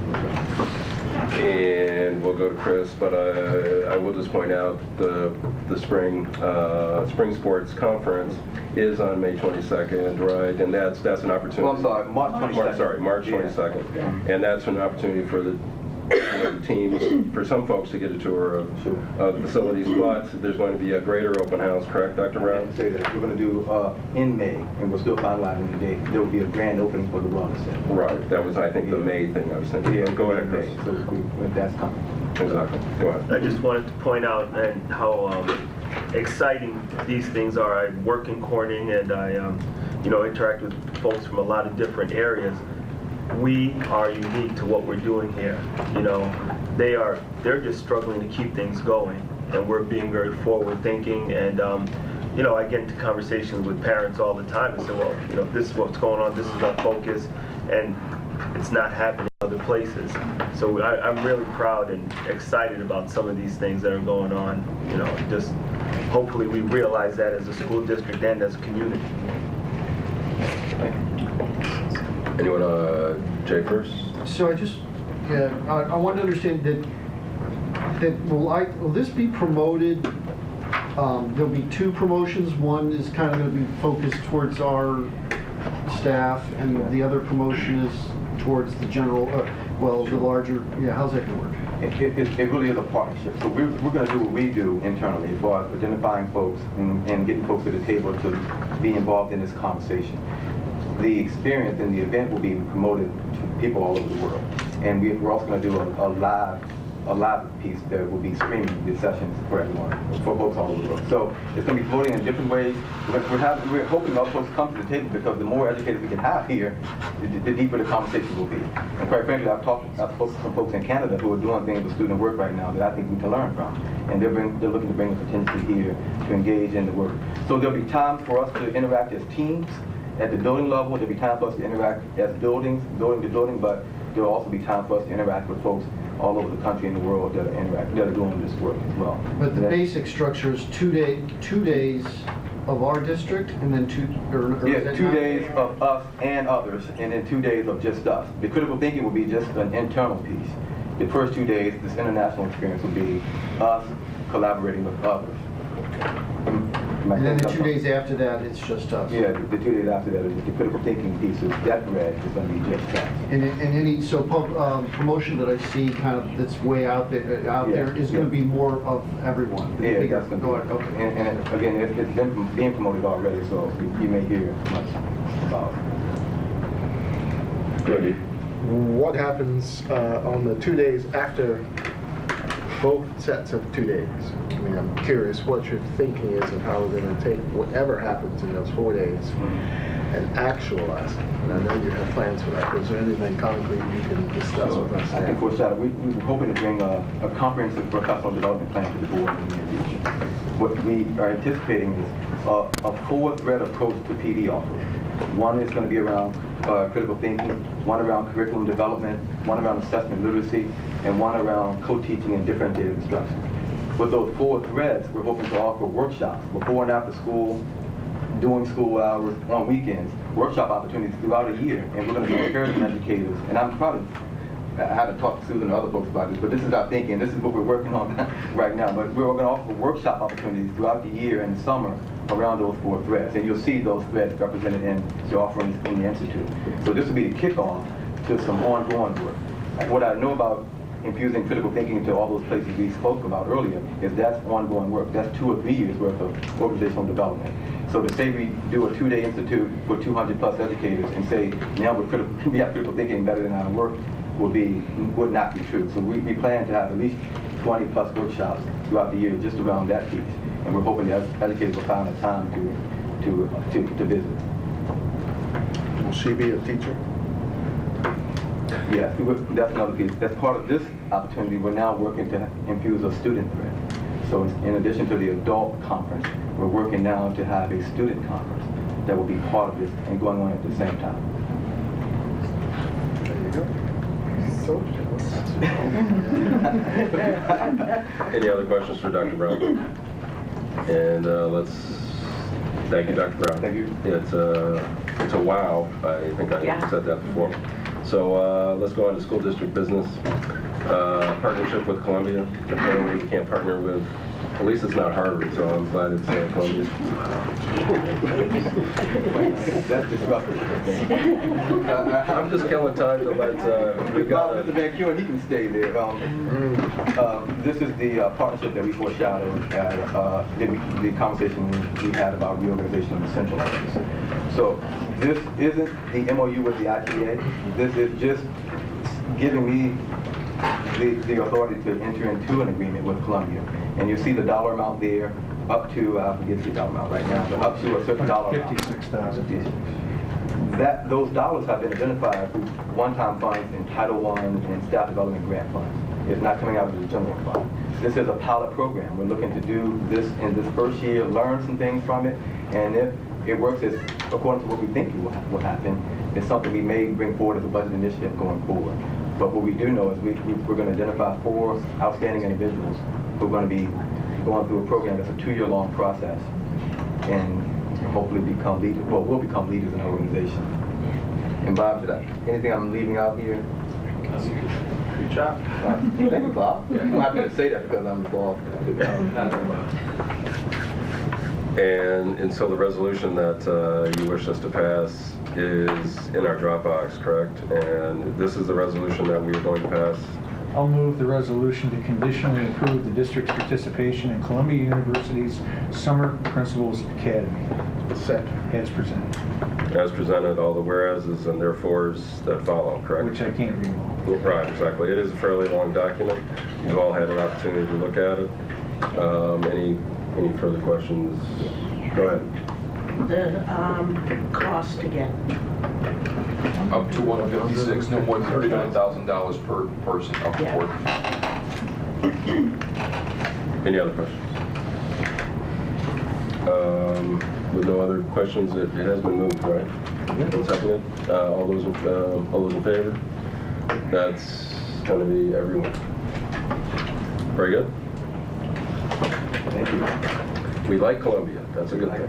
I tried to be. They're blue. Yeah. Teachers college, Rob. I know. Definitely, it's fun. They're in New York City. Barna. Yeah, thank you, Sean. I'm having trouble focusing. So, item B is really decision on proposal to eliminate Varna Community Center as a voting site. We have a variety of sites within the district that we do vote at, geographically spread out throughout our 160 square miles, and Varna is one of them. And apparently there's how many wishes? Brad, did you want to speak? Well, I'll move the resolution so that we can then get to a discussion. I'll move the resolution to abolish election district number 12 as presented. I'll second. Second by Jay, and now this is on my agenda for a reason apparently. So anyone wish to speak to this? Well, we can give Sure, I wish to speak just by begin by asking a question of a little bit of background. Please do. And so I don't know if someone could provide me a little background about the exploration into this as a possibility, as a viable option, and what are we being... Now, I read the resolution, I know what we're being asked to do, but I would need a little bit more information. Sure, and everyone's looking at me, but I'm going to look at Kira, because Kira has the background. The gist of it is Marcy Wyant, our consultant that helps with the election, she's been seeing voting numbers decreasing in Varna over the years, and it's just not cost effective to have it open. It's only, I think, 1 point some odd miles to drive to the other nearest voting facility, so it's, that's why it was presented. Gotcha. So, no, please. No, you're still going. I'll wait. Is Varna the one that has the lowest? Yes. It is. Yes. Okay. I put the number in your draft. I don't 80? It's 50, we're down to 57 people voting there. But I just wondered about the others, but Varna was Varna's the one singled that was out. identified, yeah. Quebec is 500. And I don't have- Yeah, South Hill's 400. James 325. Right. This one's at 57. Enfield is 100 and something around. The Racker Centers is hundreds. Yeah. Something. Yeah, we're, I guess the gist of it is we're paying $14 a voter. Yeah. In this particular district. I don't really have the background to make that call, but Marcy certainly does. She's been doing this a long time, so. Yeah, and so I'm sorry. No, go ahead, Sean. And so in reading, my understanding is that the estimated possible cost savings would be about $700 per election. And as someone who at least fancies himself to be a supporter of democracy, and trying to, and the questions we've been asked at the policy committee, which we might get to later, about who's allowed to vote and who's allowed to be a school board member, my goals or my aspirations are always to cast as wide a net as possible. And at $14 a vote, I realize it may be more cost. It may cost us more than other voting polls, but I'm not willing to risk or lose 57 votes simply to save $700. Particularly given the fact that we have an abysmal turnout rate to begin with of roughly between 10 to 15% of voter turnout in any given election. And so anything we can do to encourage an increase in voter turnout is something I'm going to support, even if it costs us more money. And so, though I understand the idea, and I think it's great that we're constantly looking for ways in which to be much more efficient in how we do things, this seems to be one that was a great exploration, but doesn't sort of, I think for me anyway, it doesn't sort of push us forward to the kind of goals we're trying to do, which is to increase more and more folks to actually participate in voting in our school board elections. So I'll be voting against it for that reason, but thank you for folks who did the work. Elder, go ahead, then Judy. It seems we're casting a net, and the fish are just going around it. So where do you make the assumption that we're actually going to lose 57 voters simply by making a switch? I would quote Dr. King, who said a democratic process has multiple doors, and the more doors we have open, the more possibility we have for folks to actually show up to the polls. And so for me, let me flip the question, why would you decrease the number of voting options? Because of the cost. At $700 and a $107 million budget. Don't take my thunder now. My apologies. At a $100 million budget, we're going to put over $700 for the possibility of decreasing, and it probably wouldn't be 57 votes, but it probably we'd end up losing 40 votes. I struggle with the probability, right? I'm not really seeing that. After the fact, we all know how to count, right? We will be able to determine whether or not your concern is valid, but there's no probability. Sure, you have to redraw the voting lines. You have to notify those folks to make sure they have a clear indication of where they're going to be voting at. You have to make sure you get publications out to them well in advance. It seems to be an awful lot of additional labor, and it may even cost us $700 in mailing to identify the various families and voters of a change. And I realize that'd be a one-time cost as opposed to multiple calls. So I hear you saying it may not be. That's the argument that you should have said that first for me. Well, I get that. I don't think the way you think, Mr. Harris. As a number of folks probably don't. So my apologies for not understanding how you want my presentation of information. Partly to Sean's point, I think that's why it was brought up. So for consideration now, because of all the steps that we need to do in order to make sure that the voters are aware of where their voting sites are. Because this is as Karen knows, this is a big, our vote is a very big job, and it's the most important job that our board clerk does with the help of Marcy this year, but that's not going to go forward. Part of the consideration, I suppose, going forward is the amount of, it's another site that creates more work, ongoing work, tabulation, getting the people that work the polls, poll watchers. Judy, go ahead. When we redistricted, whenever we did that. Before our time, Judy. Yeah. No, my first year. Anyway, Varna belonged or went to Cuba Heights, and they were redistricted to Caroline. And one of the things we really thought about when we were doing it is to keep that polling place open so that Varna could vote and didn't feel disenfranchised. And even though it's a small voting area and does cost us, $700, I think for those people it's very important. Pat, go ahead.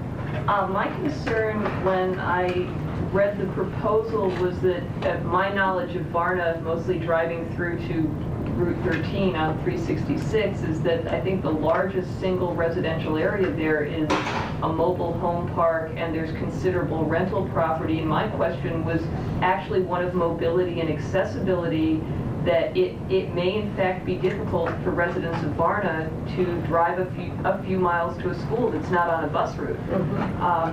That was just my thought. Put it out there. Thanks, Pat. Any other comments right now? Timeline was consideration here. If we did want to do something, it was going to have to be sooner rather than later. I'll go ahead and ask for a vote, I would think, at this point. All those in favor of, what was the resolution to close? Was that? Thank you. Election district closed. Right, okay. All those in favor of eliminating Varna Community Center as a voting site, please raise your hands. That would be Brad and Seth. Those opposed? That's Judy, Rob, Chris, Eldred, and Sean, and anyone, and Pat, and those abstaining. All right, Jay, way to fill out the ballot. That's good. So Jay is abstaining. And Sean, I have tried to not use that term. But since he brought it up. Because I thought I was being quiet, which is because we don't do it that often anymore, really. It's become unique when not. So anyway, we're going to keep moving here. And item C is a real property tax, section 487. Fairly technical, but the decision on a proposal to opt out of real property tax law, section 487, which is pretty fascinating. Well, I'm on a real roll here, so I'm going to move Please the do. resolution to opt out of real property tax law, section 487, as presented. I'll second. And Jay I'd like seconding, to so, speak to it. so Brad, please speak to this. Okay, this is allowing us to, New York state laws, you know, can be as convoluted as anything. If you're going to build a wind farm, we can negotiate a pilot agreement with you, or you can be a full taxpayer. But if we do nothing, you're exempt automatically. So in order for us to have a seat at the table on their taxes, we have to literally opt out of the exemption. Have I got that, Margaret? You Did I do get it have right? that right. So we have to opt out of the exemption. And since there is one wind farm currently proposed within our boundaries, I think it's wise to opt out so that they're not automatically exempt, so that we then, with the county and the town involved, would have a seat at the table if they come to, well, they could decide to pay full taxes. I know, I'm joking. But at least then we would have a seat at the table over the pilot. And you'll recall a prior discussion where we weren't invited quite early enough and caused a tad of consternation. So I suggest that we adopt this, opt out, so that a wind farm within our boundaries is not exempt. It is a taxpayer, but that, like any taxpayer, they can come to us and ask for a pilot agreement based on the industry and such other sections of the real property law that might allow them to ask for such an abatement. I hope I described that. So by way of question, I'm not sure who to ask. So if I'm hearing you correctly, the purpose of doing this is to withhold the right as a district to be able to negotiate if we would like to give a tax exemption or some sort of tax credit to folks who do wind farms. So we're not, in other words, they opting out saying that we don't support that, saying we want to make sure we can negotiate and be at the We table. want to be at the table. Otherwise, they can apply. So it's automatic. It's automatic. And it's in a full exemption. And in a worst case, Sean, it would be automatic on us, and the county may have already opted out, so they're negotiating a pilot with the county to pay them taxes, and we're stuck with an exempt property. So we don't get any share. We should have some say in which industry that we choose to subsidize. Wow. This is black. Thank you. But we've done, Eldred's been drawn for any wind farm within our 155 square miles. So I decided if we were going to go through this, we might as well opt out. It then has to be filed, what did I read? It's got to be filed with the Department of Taxation and somebody else. Energy, is it the Energy Research or somebody like that? And our opting out has to be filed with them. This thing's been run through our lawyers. That's who drafted it, yeah. And how do we come across this? Because of the current construction? Because of the current one and the county. Brought it up. The county brought it up. They didn't bring it up to us. Well, indirectly, they brought it They up. sent me notification of it. Yeah. That's all, they just gave you, that's right. Yeah, That's good. yeah, but it was good, I mean. It was good. That's more than really enough. positive. Yes, yes. It was better than our previous treatment. Right. Right. So, Blossoming, of course. And we appreciate Margaret bringing it to the board and with the Yeah. Finance Committee and bringing it to the board, and at least we're did aware the of Finance it. Committee? We did not. Did No, not. We didn't it have happened time. fast. Okay, happened then. Oh, and so are we under some sort of time constraint? Yes, if they start construction, it's exempt. Oh, so you want to get it filed as soon as possible to make sure. I want to, And so would it be, I'm sure this is your recommendation because it's coming from Margaret, I'm assuming, and it's your recommendation too, yeah, Brett? absolutely. We want to do this, or we're potentially precluded. No option. Right. So if they aren't out there digging right now, before you take your vote, And it's a warm week. And it's a warm week, yes. It's a balmy week. I see a shovel. I see a shovel. I can't imagine I see it a right silk now. fence being But shovel on the ground and they started. If they park a backhoe on the site. So, anything else? Are we ready? All in favor of proposal to opt out? And I believe that is everyone. Very good. 1 for 3. We appreciate, thank you, Brad, for bringing that. Thank you, Margaret. And we're going to go to the policies, and Sean will explain what we're going to do with the policies right now. Yeah, and I think I can do this relatively quickly and succinctly. There is a question for the board. First things first, as I'm sure most folks know that we're going through a complete policy review. It's phenomenal having Kira on board to help us keep many of these things in place and to keep them in some sort of order. We're removing some of the policies because I didn't get a chance to go through and clean up some of the language. But the real question in front of the board is how best to proceed. We have gone through as a policy committee and have in essence delineated from the 100 series to the 3,000 series and attached various policy committee members, including key ICSD personnel and or community folks, to help us both vet, rewrite, edit the policies that we're getting from NYSSBA. When all is said and done, I think if we go from the 100 series to the 3,000 series, we're probably looking in that, probably about 100 policies in that section. People who are familiar with policy know that the beast of any policy book is in the 5,000 series and the 9,000 series, which means that all told, we're probably going to be looking at anywhere between 250 to 300 policies. The question in front of the board is, do we want to do this in piecemeal, 5, 6 policies at a time? Or, I know, bear with me, please. This is welcome to our world. Or would you prefer that we not do any second readings, but we continue to bring policies to you, we refine them, we hold them as a policy committee, and when we're done, which will probably be about 12 to 18 months, we present the board with a complete policy book that then gets voted on as a full document. So I guess the question for the board is, we're going to do some of it in piecemeal no matter what, but do you want to vote and officially adopt policies piecemeal? For example, tonight there have been 7 policies. Or do we want to wordsmith all those and put them off to the side and do it all as a collective whole?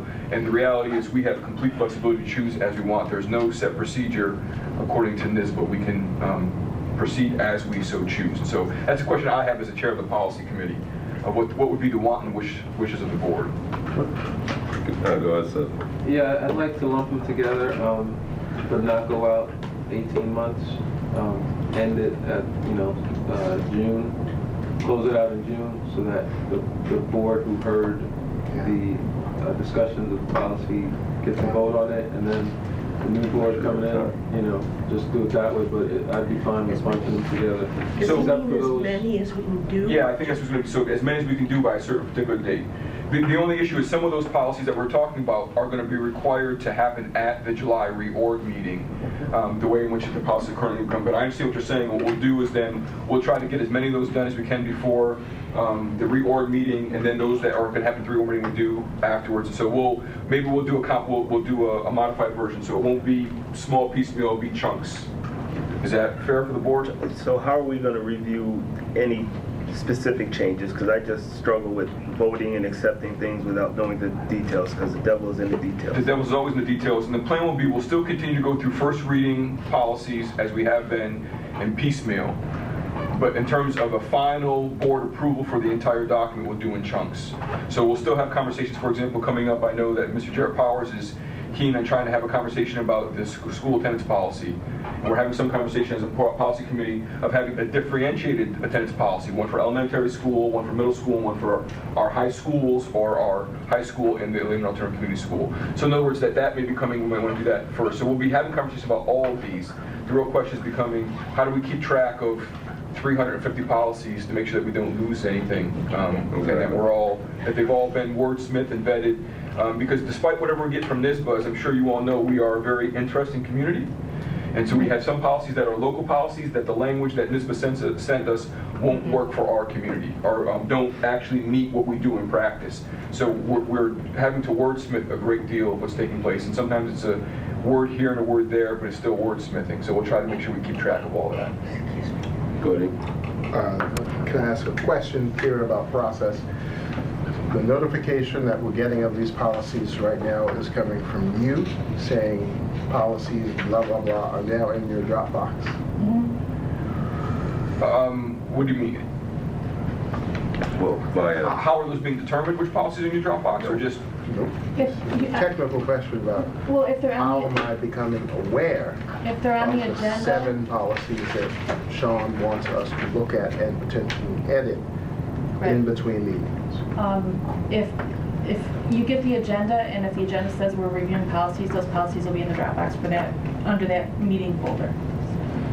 And because the last board meeting, we were going to just discuss it, and you were going to send questions, and I was going to send answers. Tonight, we were going to vote on those policies, but as Sean said, that might not be the way to go. So that's why I had them in both the last meeting's folder and this meeting's folder. And as a quick caveat, all these policies are already accessible to all board members in your Dropbox. They are both in the policy committee Dropbox folder, as well as, if I'm not mistaken, the June 5th board meeting, January 5th board meeting. You can find all of NISBA's recommendations, and I'll keep updating as well, our database of how we're going to separate these policies, who's going to take responsibility for overseeing them. So for example, Judy's overseeing some of the policies, Pat's overseeing some of the policies, as am I. Is that okay, Eldred? Is there a better way? No, there's a practical concern of our expertise with accessing what's in the Dropbox, converting it to the type of document we can then edit. Our superstar here can do this in his sleep. Not everyone is as facile with the technology, so I just wanted to make sure that it wasn't coming in Word, it was actually getting to us via Dropbox. Yep.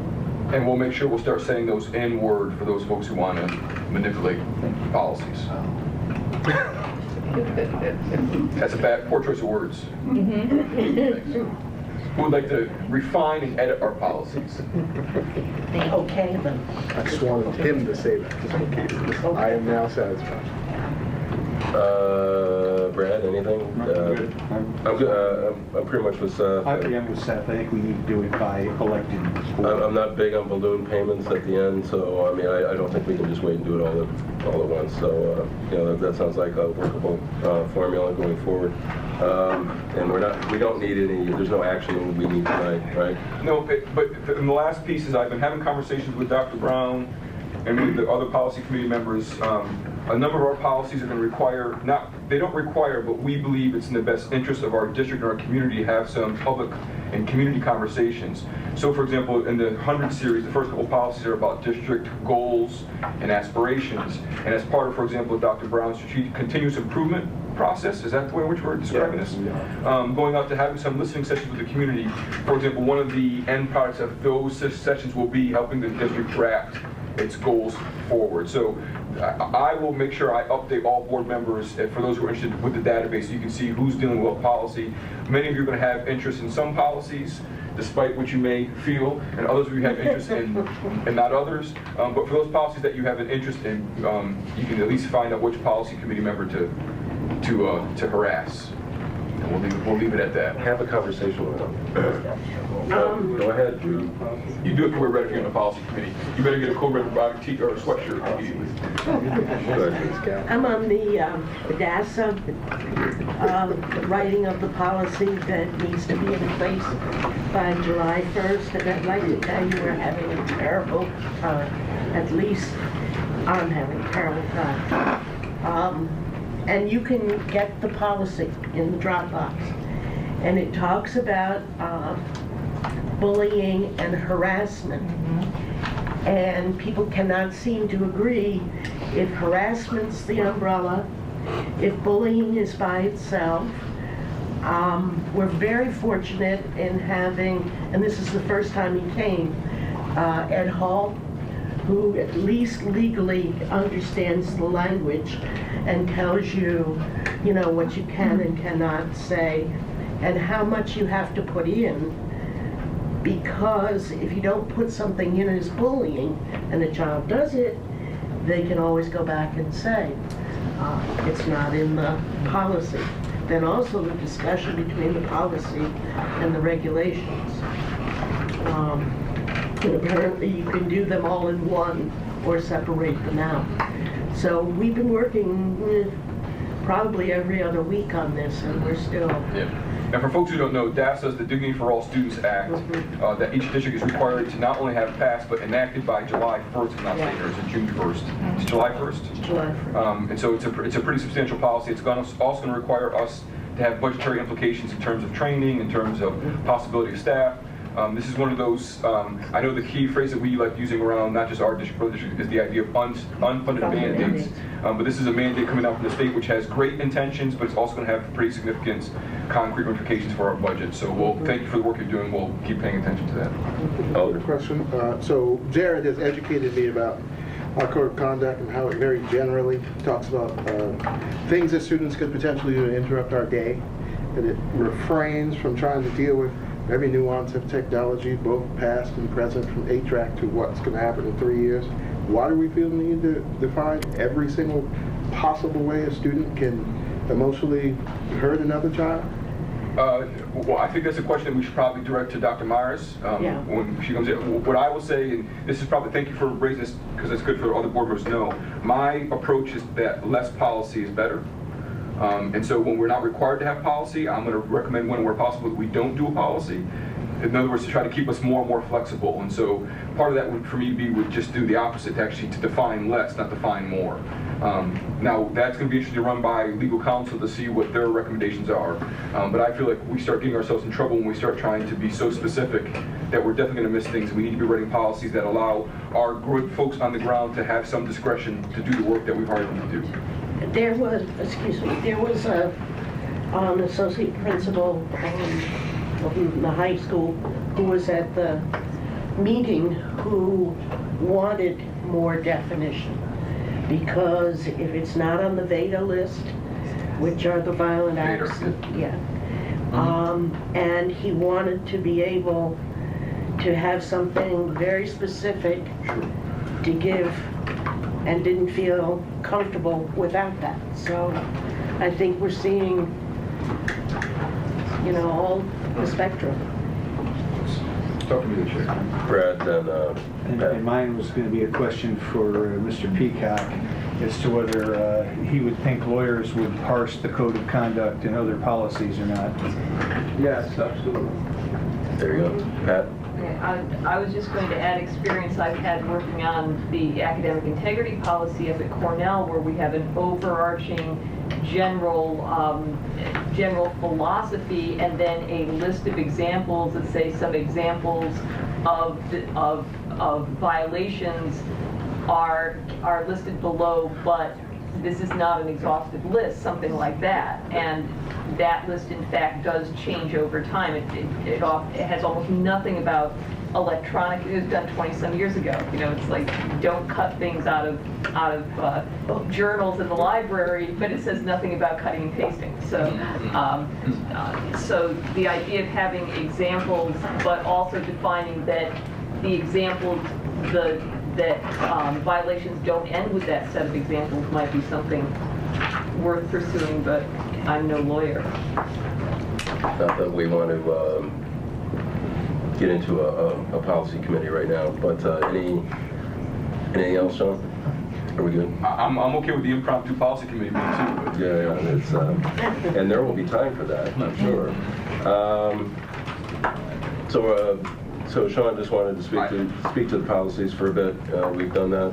There's no action that we need to take tonight. I have the direction. We'll make it happen. Right. We have had a first reading of the policies as listed, and we will have a second at some point, and you'll get back to us on those and other policies.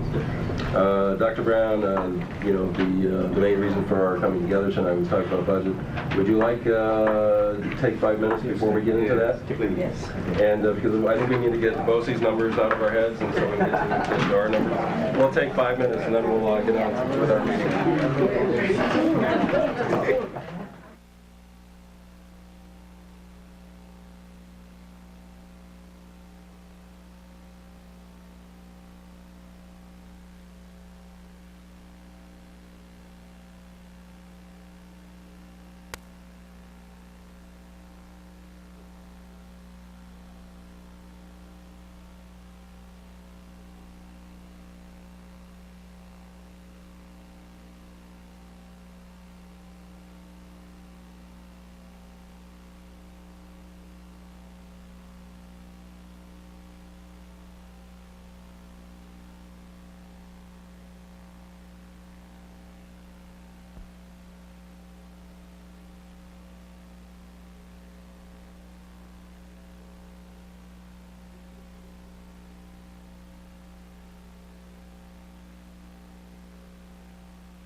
I'm going to start with saying something that I was told by a mentor I would never say as superintendent.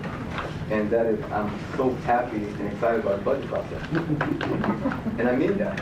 I'm saying it and we mean it. And not only that, we're talking about a continuous improvement process. We'll work through what that means. But it's much bigger than a budget process.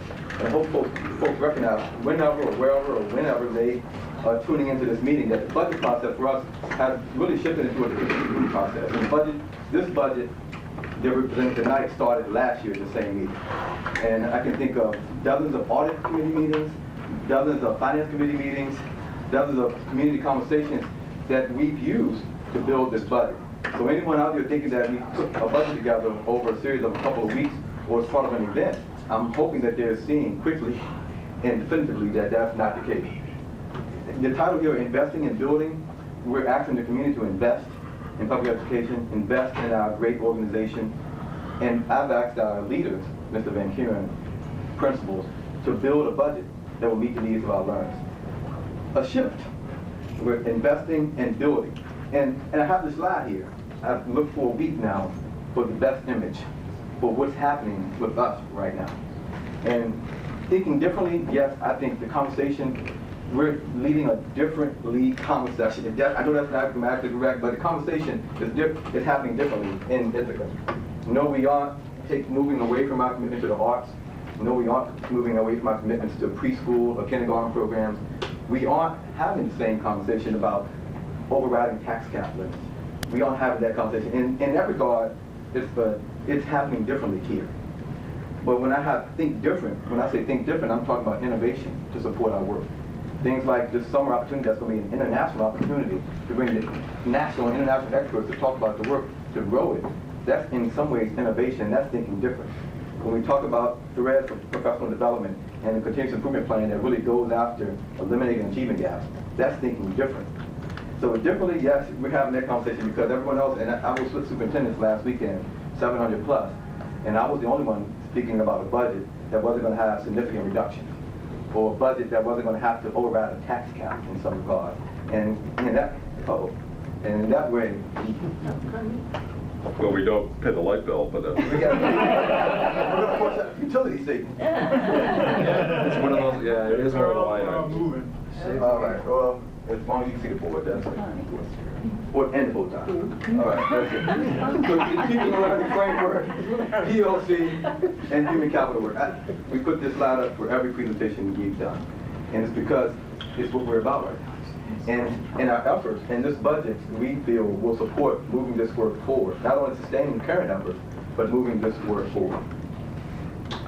Strategic portfolio, when we talk about building a budget, there are many community members who may not have kids in our school, and students in our schools. They would want to hear what we're doing right now, some of the accomplishments. And we've heard 25, 30 minutes of accomplishments our young people are achieving. Everything from being nationally recognized around science, technology, engineering, mathematics, to having a blue ribbon schools. Those are investments. We've invested in those in our young people in our organization for many, many years, and we're achieving some successes. These are significant student achievement results. Our ELA scores, SAT scores are not only ahead of the county and state average, and in most regards, we're ahead of the national average. That's something to be proud of. What I've enjoyed about being here is that sitting at this table and with this board, no one's happy about it. We're still looking for the next thing. We look at SAT scores that are significantly above the national average, and we have questions about how we can raise it higher. That's the kind of conversation I want to be a part of. But we also must let our community know that our investment is important, and we're achieving some benefit from it. Some things that we're engaged in right now that we hope to continue to move forward, we have a common assessment model. It's not the best one right now, but in a little over a year, we've developed some benchmark assessments that have raised the expectation level for all students. They're not minimal assessments, they're assessments that we're putting in front of young people that are pushing teaching and learning in our organization. Mobile device initiative, we're going to talk more about technology, but we have classrooms that have been flipped. And we'll talk more about what a flipped classroom looks like, where every child having a device and the instruction is being viewed at home. And when coming into the classroom, they're having conversations and solving problems related to the instruction that's being administered or delivered through a mobile device.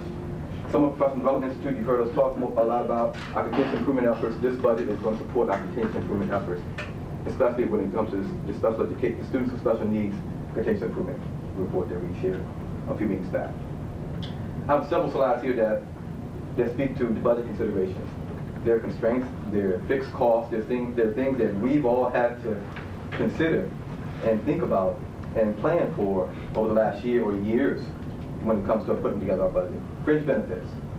You heard Ms. O'Donnell speak earlier about fringe benefits and those escalating costs or fluctuating costs. We have things we need to be thinking about here as well. This number is a new number for you. We calculated this today. For every FTE and salary amount, we have to account for an additional 48.4% of that salary just for fringe benefits. And we're looking at a number like that, that has serious budget implications. As we talk about adding additional FTE or eliminating FTE, and in the conversation earlier tonight, this board is well aware of that. The funding cliff is here. We've been talking about it for years now. Just federal jobs money to the tune of about $1.4 million is gone.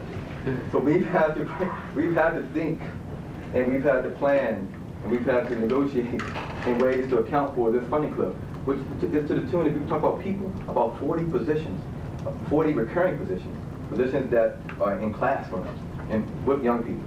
This funding cliff, that funding was protecting those jobs for multiple years, and now it's gone away. Property tax levy cap, we talked about this. Rob, I insert your soundbite now. What does this mean? Don't do it. The game has been changed for us as superintendent, for us as boards now, because that is yet another constraint for us that we need to account for and communicate about. Our capital projects, we're close to finishing our capital projects, and they are coming in under budget. But even with that said, the debt service increase for this current year is an additional $1.187 million. Another $1.1 million we've had to account for in our budget process. State aid. We've talked about state aid cuts, we've talked about flat state aid. Well, this year I'm happy to report we have an increase in state aid to the tune of about $945,000. Dr. Bradwell spoke earlier about unfunded mandates. The Dignity for All Students Act is going to be expensive. APPR is expensive. So when you see these now increases in state aid, that's great. But we also must think about the many unfunded mandates that have come down, including two most recent ones that are going to come at significant cost for us. I won't predict how much they're going to cost, but I can tell you from experiences, it's not going to be enough to do Dr. Brown, even one. That increase, though, is not in our foundation aid, our basic foundation aid. Yeah. Some of that's driven by the building cost that you showed on the prior slide. Yes. Our building aid goes up because we invested more in buildings, so that's part of what's driving that. And was transportation the other piece? It was. About $250,000 is in foundation aid, and that's it. Okay. The rest is just as you said. Okay. Thanks for putting that in context. Those are the facts. So cost containment. This board has been amazing when it comes to saving and being fiscally responsible. We've worked very hard over the last few years. The retirement incentives, we're achieving some benefits. You'll see later that we're able to do what we're doing because of what we've done to contain costs, and including the retirement benefits that we've offered in the past, we're achieving some benefits from. 64.9 FTE. When looking at last year's budget and the year before, the previous year's budget, last two budget cycles we eliminated as part of the budget process 64.9 FTE. That's a real number. Some of those FTE has come back in the form of emergency staffing as we've received 100 or more students at the high school or in other situations. But as a superintendent, having last year 37 plus conversations with folks that we were laying off, that's tough. So over the last few years, it's up to 64.9. While we've contained costs by doing that, I'm presenting to you right now, we can't continue to have those kind of reductions each year and still say we're going out. Excellent. Vacancy control. We're scrutinizing every position. Every open position, we put through a process in which we determine whether or not it's something we must have or not. There have been delays in hiring. There have been situations where we haven't hired to replace someone. Because we've done that vacancy control, along with these other things, we have some savings. And you're going to see how we're using those savings in a future slide. But these things are things we've done to contain costs, along with utilities. Our capital projects finishing up have allowed us to be more efficient and more green. Moving towards paperless environment, it brings much joy to my heart to look out and see iPads in everyone's hands here. And I just know our internal Board of Education superintendent budget, where we are with printing costs, and we're at least half, if not more. So that's happening across the organization right now, as we foreshadowed last year, with just paperless environment. And I can think of another 5 or 6 initiatives that we're putting in place right now that are allowing us to show a $220,000 savings in utilities in this budget that we're presenting tonight. I took this slide from the last slide of last year's presentation, and I'm putting it back in front of you to give you an update on where we are with some of these other things that we said we would do to contain costs. And the half-day preschool initiative, we talked last year about what would it look like if we went to a half-day program or fewer folks in the classroom. We haven't finished that study. To do a study of that magnitude in a way that's thoughtful, it's going to take a little longer than the 9 months that we've had, quite frankly. So we're doing some piloting, we're doing some action research. So before offering a suggestion that will be benefiting our young people, and at the same time possibly offering us some cost savings, we need some more work here. Technology, this time last year, I was saying to you, I was frustrated. We had no replacement cycle, we had no distribution model. Most of our machines are well over 8 years old, not to mention 5 years old. I'm standing before you now to say we have a replacement cycle. We have a 3-to-1 student-to-teacher, student-to-computer ratio. We have devices in every teacher's hand. All the devices I'm speaking of are 5 years old or less. Not only that, we have some one-to-one initiatives going on. So we've done quite a bit along the technology lens without any additional dollars, other than the $1 million Rollins project that's been approved through the capital project. Some significant advancements for technology. Much further to go, but some significant advancements without any new dollars in the budget. Small schools, that was the topic. That's why this one was full last year. In many ways, this one was full last year because people were expecting me to come up with some proposal to close a small school. And I said last year that we need to study that. We're finishing up a process right now in which we're looking at our building facility usage and the different configurations. It isn't about any one particular school or schools. It's about our organization and where bodies are, where classrooms are. This study is going to give us different options and different cost savings if there are some. But going forward, if that conversation does happen, and please know, I'm not putting that conversation on the table right now, but if it does happen, we'll be working with factual information and dollar amounts if we engage in that conversation going forward. But that study's finishing up, and we'll be able to share those results later with the board. Kindergarten, one of the things I heard when doing my listening and learning session is that if we move the date for kindergarten entry, we will save millions of dollars. We looked at it. If we move the date, I believe it's December 1st now, to September 1, it will save us about $40,000 one time. It's not that lightning rod I want to use as superintendent right now, and quite frankly. And plus, we need our young people as soon as we can get them, from my perspective, in many ways. So that's one that we're not moving forward for, moving the kindergarten entry date. Transportation, we're continuing to look at transportation. I want to talk more about that later, but we'll continue to look at route consolidation. What we've learned over last year, when we do consolidate routes, it creates longer bus rides, in some instances, time-wise and mile-wise. And are we prepared to do some of those things? It also may require us to adjust from start and ending times. Something we did do some consolidation, and we're learning from some of those consolidations of routes, and it also allows us to achieve some savings. Legal services, the RFP is out right now, and we're looking to interview different legal firms to see if we can, we're looking to engage in conversations about other legal services through an RFP process. 4-day summer work week, I thought coming here we would save hundreds of thousands of dollars if we went to a 4-day summer work week. Thinking I was in Virginia and we had air conditioning running all summer. I learned that here in New York State, well, we don't really need air conditioning running all summer like we did in Virginia. Closing buildings down and having a 4-day summer work week would have saved us $8,000. And then it would have required us to move people from one building to another. We probably would have spent more money doing it versus what we would have saved. So, alternative revenue sources and resource utilization, we are looking at competitive grants. We think we're in the running for several competitive grants right now that will bring hundreds of thousands, if not millions of dollars to our organization to do innovative things. Resource utilization, I promoted partnering with folks like the Hope Foundation, partnering with folks like Apple to do the kind of things. We could not have done what we've done with technology had we not partnered with a vendor that has outstanding tools. We couldn't offer a summer opportunity that's going to be an international experience for our educators and invite other people from all over the world here without partnering with some other folks. So when I think resource utilization, I think of innovative ways like that to do things that we say are world class. So again, the slide from last year, I just wanted to give you an update on what we've done to contain costs and to achieve savings, or things that I just wanted to dispel some rumors about. This budget that Mark is going to put in front of you soon, here's some highlights from it. It will support preschool education. That is something that people have wondered about. Where we're going to go to fewer people in classrooms, where we're going to cut classes, where we're going to eliminate some of our preschool programs. That's not the case. This budget supports our current iteration of preschool, dollar-wise.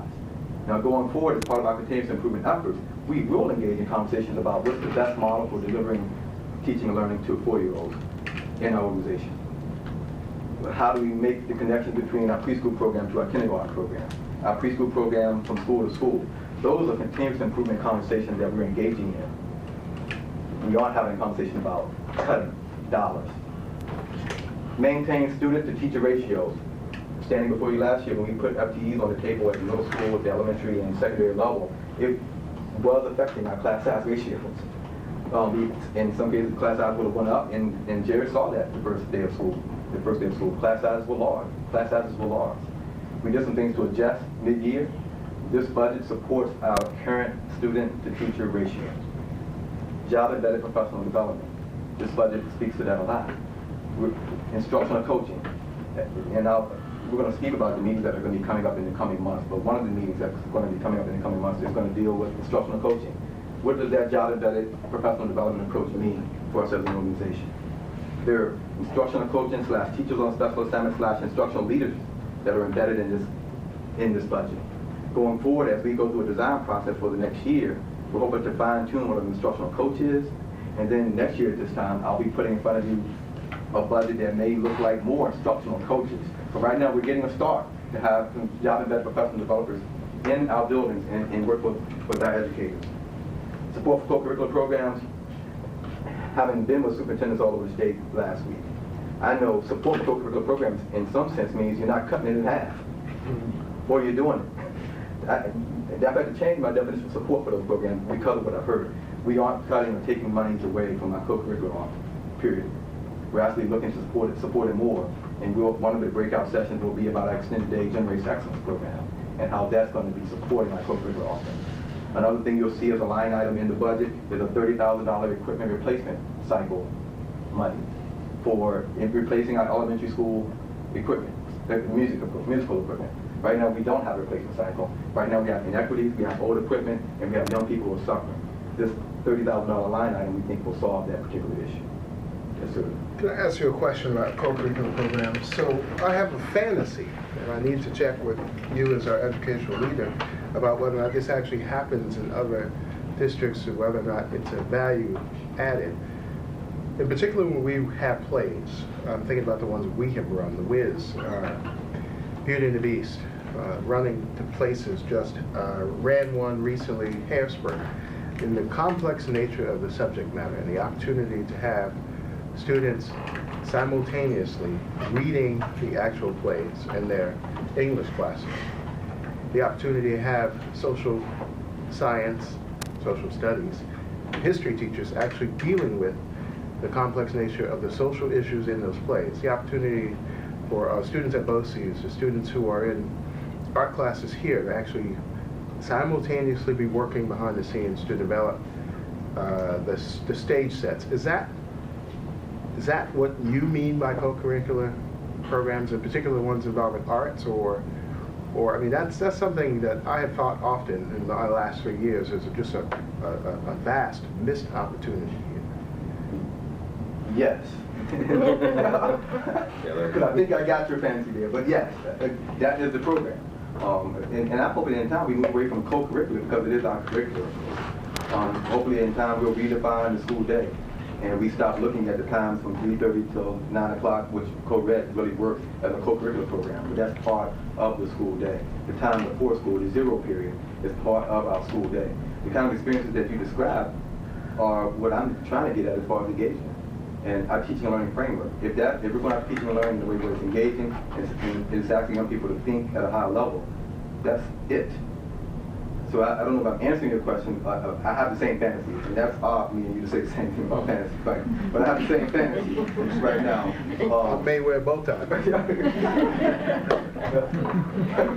do you have to know? Just to clarify, Dr. Brown, when you say support for co-curricular programs, in the past, there are thoughts about extracurricular, et cetera. Yeah. But when you're talking about sport for co-curricular, you're really talking about those programs as well. Is that, I just want to be clear. Then define extracurricular again, what would those be? Well, in the past, that was the sports and the drama and anything that was after school was extra. But we fought against that use of that word. So are you? When we're asking young people to practice as an individual, to practice as part of a team, and produce for an audience, that's curricular for me. So Right. that's what I think we're doing with extracurricular, what was called extracurricular activity. And we ask educators to build relationships. That's also curricular. So I get it, yes. Right. I just want to clarify for everyone and for those listening, that's what you're talking about is, the opportunities for students throughout the day to participate in program. Okay. Thank you. And we're not looking at cutting any of those programs, actually looking to increase engagement. Right. As budget items, we're talking about those items actually perhaps growing in this budget, which I have not seen yet. Yeah. Okay. Support for digital connections. I'm using this term digital connections because I've grown tired of technology integration or technology. We have digital natives in our school. How are we connecting them digitally? How are we making sure they're connected when they walk into our classroom? That means everything from a mobile device to having an educator, like he described earlier, helping other educators understand how to use these devices. You'll see in this budget that we maintain what we have. Another one of those things, as the superintendent saying, we haven't cut technology in some sense that's supporting it. But you'll also see that we organized our technology department in ways to allow for some more job embedded PD. We're bringing on an AV support specialist to help with smart boards or one-to-one devices. We're helping educators do things innovatively with these kind of tools. So the budget, as the professor already foreshadowed, it's $107 million. This is how it's being spent. You'll see 66% is instruction. And Morgan may speak about this later. This is how the state decides we read the code. I'll pick on that. Most of it is in teaching and learning in classrooms. You'll see administration. The question you will get is, where is administration in this? Administration really is in all of these areas here. And administration, by definition, is everything from an office associate or secretary in transportation to what we do to support Board of Education meetings for voting. That's the administration. Now, we'll talk at another meeting about the number of administrators we have in the organization. And last year we reported 32, we'll be reporting that similar number this year. But as far as administration, if that's a question, you will get that question. Administration, the way it's termed, is in all of these lines here. But this is how the budget is broken down, $107 million. So what does that mean? First, how do we get to that place and how we use the reserve funds? Last year, we used $3.2 billion in reserves. And I like to think about it as savings. We have savings because of what's happened over many, many years, and particularly with this board and your fiscal oversight. We have savings. We use savings effectively to bridge gaps like a $1.4 million funding cliff. And we have plans, and we have continued to fund our savings account or our reserve fund. We plan to do so again. This year, we're going to be using $4.3 million in reserves. And because of our vacancy control, because of our retirement incentive, because of what we've done with staffing over the past years, we have this money in reserve. We created an additional reserve fund last year that for this purpose to use monies when coming to the budget process and needing to fund a gap. But we're using $4.38 million of reserves to get to that $107 million gap. Property tax cap limit, as the 8 points in the state formula, is it 8 points? I think 8 points is part of the formula. The state has determined that our tax cap limit would be 3.11%. The tax levy increase that we're proposing as staff to you and to the community is at 2.4%. So it's not overriding the state tax cap limit or getting to it. We're proposing a 2.4% increase. What does that look like with the previous budgets? You'll see there, 2.4 is, you've heard women say we're living in a 2% world, and we continue to live in a 2% world in these ways. So, not going to the 3.11% and proposing a 2.4% tax levy increase, that allows us to have a 0.71% tax levy increase that we can bank. We can use this in future years. So if we needed to go above the determined tax levy increase, we can do so to whatever we have in the bank in this sum. So next year we could go, without having to go to a supermajority vote, we could add that 0.771 to what the state is saying in our property tax limit. How long can we carry that over? Well, you know, I don't know that. I know we can carry this into next year, and I'm assuming we can just keep doing it. That one's a little gray right now. if it starts raining, we can use it in red. But as always, the public approves our our total budget amount and whatever tax levy that we have to impose on the local share.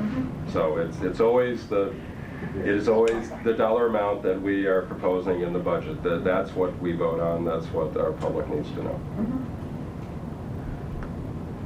So we put this together today to show what it would look like for that 2.4% tax levy increase, what it would look like for a home of $100,000, $200,000, and $300,000.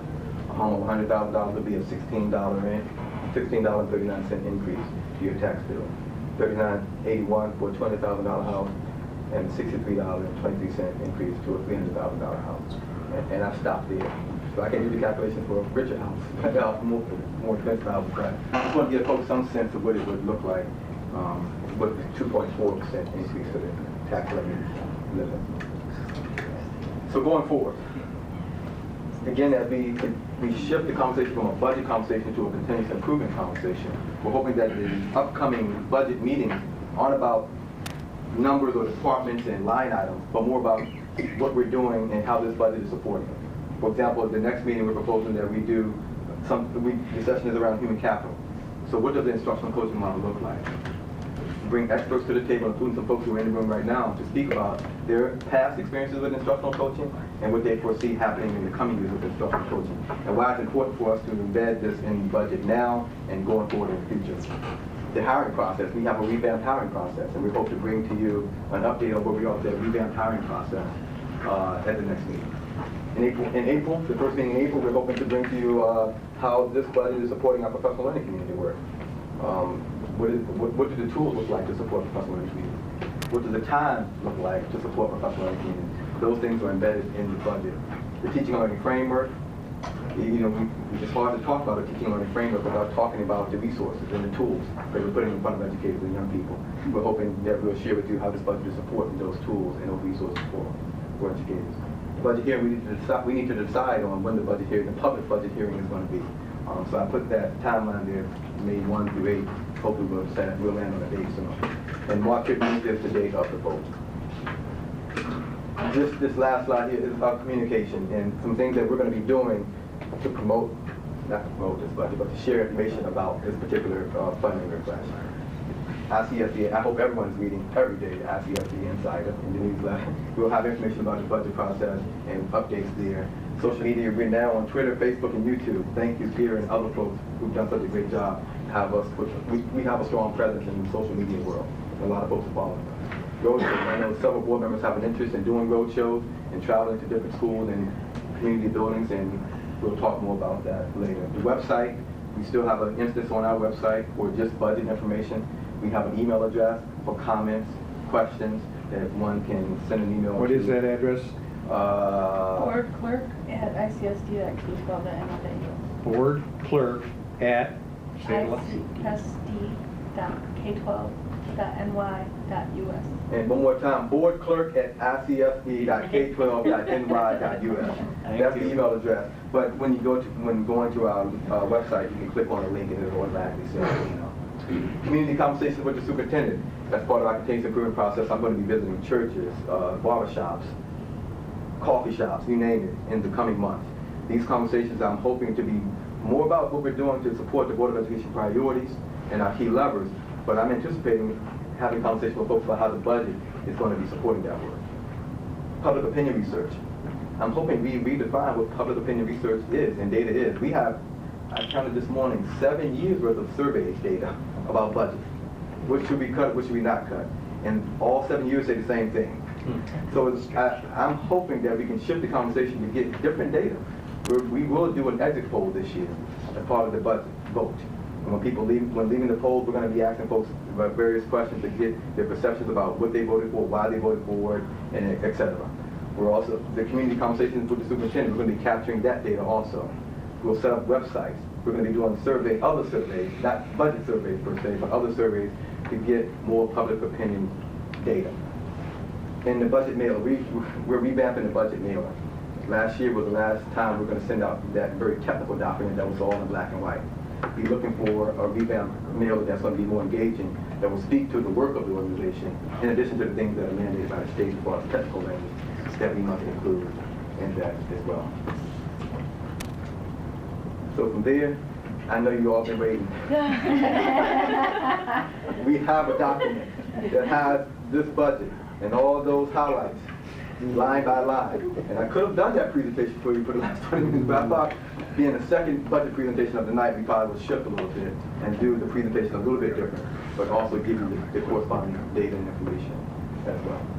So with that, I'm going to turn on the lights, and we're here to answer questions and Oh, there we go. engage in thinking. Yes, yes. And I'm gonna say something a mentor told me I'd never say. Don't follow a man that's wearing a bow tie. Here I am. Well, the writing's really small. It is. You're gonna say it gets smaller every year. Yeah. Okay. I would agree with that. All right.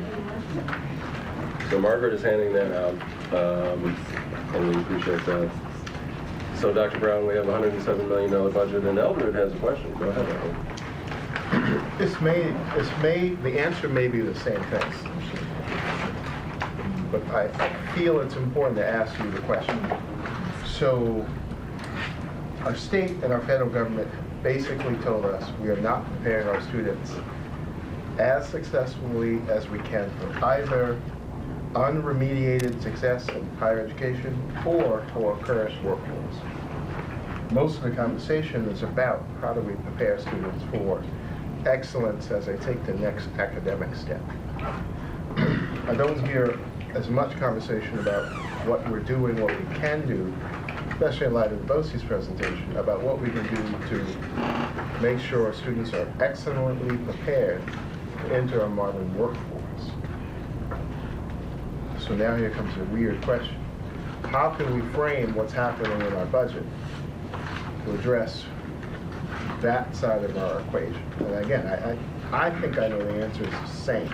I know our superintendent would say, if we hit his levers, we're going to get the same outcomes. But from a public's perspective, I don't think it's that clear how we actually prepare students who don't want to access higher education to be successful entrepreneurs, to be successful employees. So I'm searching for language or for which parts of this speak to that. So thank you for another great question. It's one that I get paid the big bucks. Exactly. So I will say the same thing we've been saying. We will accomplish those things going after those levels. What we will do as part of the continuous improvement process is establish benchmarks and metrics that will speak to numbers and strategies. I think that's probably what you're looking for, specific strategies and specific numbers that we anticipate shifting because we've implemented those strategies. For example, we're talking about college and career readiness. The strategies are going to help us define what that means, and we'll have benchmarks that help us understand how well we're doing to prepare kids for that. So we have some of this in place now. It's going to be part of our continuous improvement process. Maybe that's part of the conversation as part of the teaching and learning framework support during the budget conversation in the coming weeks. So I will say the same thing I've always said, but it's continuous improvement. I guess, see, you're helping me ask better questions. Will the assessments be the same? Or will there be a way to separate an assessment that will lead a child in one direction or the other? Or is that the answer? You just tell me the assessments will look exactly alike. If we say assessments are going to look exactly alike, in all cases, that would be wrong. We have some common assessments and common approaches that will be a benchmark of approach. But to do assessment well and to assess teaching and learning well, it needs to be differentiated. So it won't be the same. There will be some assessments that will be the same, but there will be many portfolios and other assessments that are going to be very different. And if I can add one more piece, being college and career ready means something different now. Being prepared for the workforce is the same as being prepared for Cornell or UVA. The last time I looked at a high-level technical test that would allow one to get the certification to be a mechanic, it was as tough as any college test I've seen. So we can't move along this line and think that we're preparing young people to do things differently just because they may not go to college but may take up a trade. It is college and career readiness. Judy, then Sean. In the same vein, I was concerned that we have lower numbers going to BOCES, to being prepared for the workforce. And secondly, you talk about, because I've seen the one for the Volvo, which, you know, nobody can do that. But anyway, are we offering courses that teach kids how to read that to be prepared? Or are we assuming that the manufacturer, the car company, or whatever is going to do that? Make sure I'm understanding, are we offering courses to prepare kids to access these high-level tests? Yeah. And I would say it's starting in preschool. Teaching a young person how to read, and then it shifts in the Common Core, and elders spoke to what he's seeing these things read. The shifts in the Common Core require us to teach young people how to read those kind of texts, beginning as early as preschool, and then comprehend in a way. Okay, I guess my question, are we offering courses at the high school that instead of an AP course, a child can take, or a student can take a course on how to read? Sure, and I appreciate Mr. Powell's being out. Would you like to speak briefly to what we're offering? So we have a career and technology department. In that career and technology department, there are electives that deal with digital electronics, that deal with auto repair, that deal with a range of issues. Many teachers actually get their oil changed at the high school. I got my tail light fixed, you know, I mean, I'm here at 10 o'clock at night, so, and things are closed. So the students are continuously learning and engaging in that work through that department. Okay, do we have a business? I heard that we had lowered or gotten rid of several courses in business. So business is an interesting question. It's a BOCES position. There's requests for some business FTE from the high school, mainly to do with a partnership we're trying to get along with the FP Youth Bureau, which is a CEIP program, which is basically a career exploration internship program, which gets students actually out working in the community and engaging and learning about business and finance and practical application. We've already shifted the conversation to teaching and learning. Yeah. I love it. This is great. So 2 questions, and I'm not going to be talking about teaching and learning. First, one, I want to make sure that somehow I want to be involved in the document creation that we send out to taxpayers. One, I think we can do, not necessarily the information I know is dictated by the state, but just visually to be easily consumed. We can make some simple shifts that I think would have a dramatic impact in the way in which people can actually engage the material that we do. So I'm saying to both Margaret and to Dr. Washington or Dr. Brown, let me know. I want to help participate in that and give whatever I can. And I'm one of those people that I need time to consume this and to digest and to process it. So as the expectation should be that I can take this home and we're going to have a budget work session to be able to come back and actually engage what's in here, or what's going to happen next?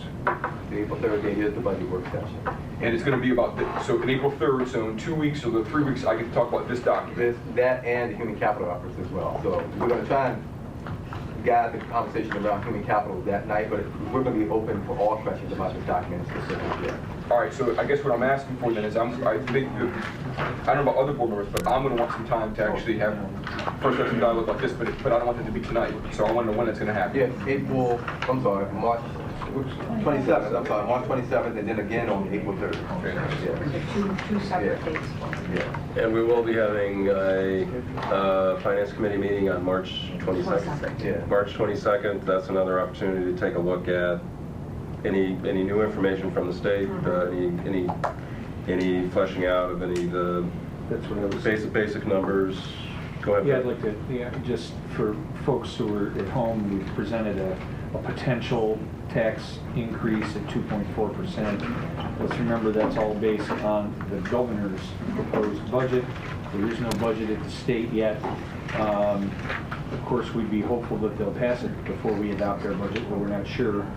And Margaret, I don't know if you've seen anything about, I know the Senate and the Assembly put out their single chamber bills, was it just today? Today. So you probably haven't seen anything yet about what they're planning to do today. I think we're both chambers going to do 200 million more to foundation aid. I saw Yeah, they wanted 78 to reduce the governor's 250 million competitive down to 50 and take the 200 and put it into And is that the gap supposed- elimination. Right, Yeah, foundation so aid, it's the gap same elimination, it's the thing. same thing. Do we have any idea what our proportion of that might be?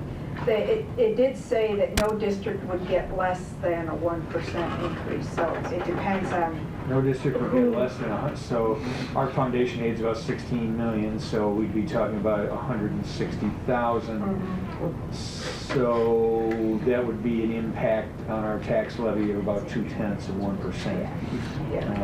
Just so we, 2.4 is what we're proposing at this point. It could be the high number if more comes through from the state, and we're lucky enough to be living in an area where there's actually construction, new taxable properties coming online. This is based on an estimate of the tax roll, not on the actual tax roll. As happened last year, we adopted it at one level and people's tax bills went out at, what was it, 5 or 0.6% less. Yeah, I think it was 2.39 that we adopted, And and I believe the rate was 1.3, was it? All right, so we're down almost a full percent based on growth in the tax base. So just want to make that clear to clear to folks that this would be the high number for your individual tax. While we're looking at 2.4% more of total tax revenue, it may be a lower percentage for your individual property. That's exactly right. Yes. Thanks. I have a purely silly question. Okay, I'm looking on the first page and it says 1010, Board of Education, and underneath it says 16, and then it says 4. What is that? I'm sorry, the first line that says non-instructional salary, What are those numbers today? Yeah. that would be Kira's salary. No, just the number. Oh, that's a code the state says you have to use. All of these, the 1010, 164. That's just a chart of accounts, right? Yeah, it's the chart of accounts that the state says you have to use. So that number will flow to Right, a it goes to a reporting system that the Right, it goes to a state line, has us yeah. use. Okay. Yeah. And you'll see those all the way down through. Yeah, I'm noticing 45 a lot, and then Sean, did you have? Yes, I did. So after you take a 5 a.m. flight, I thought Ithaca College was off. But go ahead, Sean. and I'm just returning from my familial duties. Okay. There's about the budget. Come back to me, please. What's up? I guess this is a question for all of us and Margaret and Val. We've engaged in the budget process differently. The initial request from the board, and it goes to our understanding of what our role would be. And I think we made a request of give me high, low, middle. In our early, a few months ago, whenever that was, and we said we want tiers. And then we thought our role would be to determine what tier was best for the district. We don't have a tiered approach here. We have a budget put out that is framed as satisfying all the things we want. So I think what we struggle with is we all come at it, I know Rob and Brad have a different budget conversation than I might, or Judy might, or Sean, or Eldred, or whoever. And they can put valuable input in that conversation. But what I'm struggling with is to allow everyone to have a dialogue in this process that allows us as board members to evaluate it, give input, and if you're saying we're going to evaluate programs in the future, meetings? Is that the plan, the expectation? Because that's a lot different. Sure. And we need to be led a little bit more on that, because if, in other years, we've kind of, picked out the highlight, 18% increase. Well, what's that about? I mean, that's been the dialogue. I don't know if it's effective, but that's what we've done. And I'm not sure, Sean said he wants some time to go look at it. What's the expectation that a board member brings back to you and says, why is 18% in this one, and what is that? I'm just trying to get us to be able to have input in the budget that actually makes it better, informs the public, informs us, informs you, and Sure. I'm not clear on that now. And I'm just wondering if we could spell that out, because if you're leading us down the road with the next meetings, kind of let us know what our job is to evaluate, or how do we participate in this process? I guess that's what I'm... This is the fundamental shift. We're now building a budget versus cutting one. Last year, we were still in that mode of the tiers, where we had to figure out, even though we said we weren't pitting program against program or person against person, when you have tiers up there, you really are. And when you're eliminating FTEs, you have to help us judge which programs mean more to the organization than others. We aren't doing that. Now we're deciding what it is that we want to build, and then building a budget around that. So we're truly about job-embedded professional development, which we're going to have a conversation about that. And as everyone understands what that means, you may say we don't have enough in the budget for that, or we probably could shift the money in other places, in other areas like PLC work. So as we have a deeper understanding, we develop a deeper understanding as a community about the work that we're building, then we can evaluate where our dollars are spent. That's a huge shift from cutting. And this is messy, and we're going to work on this thing together. I'm hoping to be a leader in this work, and I'm hoping that you've seen us leading it in some ways to help build capacity and understanding about the key levers already. But now when we talk about building a budget, this is what this means. Now, the judgment is more learning versus judging. You've heard me talk about learning conversations and judging conversations. We're trying to learn, and as we have developed a deeper understanding about the work, we then shift dollars around. For another example, we've allowed principals this year, and I didn't say this earlier, we've allowed principals to build their budget. So Mr. Powers is going to be coming in one of these meetings also, and he's going to speak to how he's rethinking administration services in his building, how he's rethinking support for young people who are struggling or who get it. So that conversation will look like shifts of 100% or 80% in particular lines in the budget. Why he did that is important. Which I'm hoping that you'll trust us with, is that there are no additional dollars going to his building right now, but he's being creative and innovative about how he's using the dollars he has. That will be a huge shift, and it's caused havoc to the lines. But when he went back from the building, we can't ask him to fit his best thinking into an existing structure. And don't let that line go over 50%, because that's going to raise red flags. Yeah, I want to be able to have a useful input on this, and not just say, 50% high, what's that about? And that dialogue is not...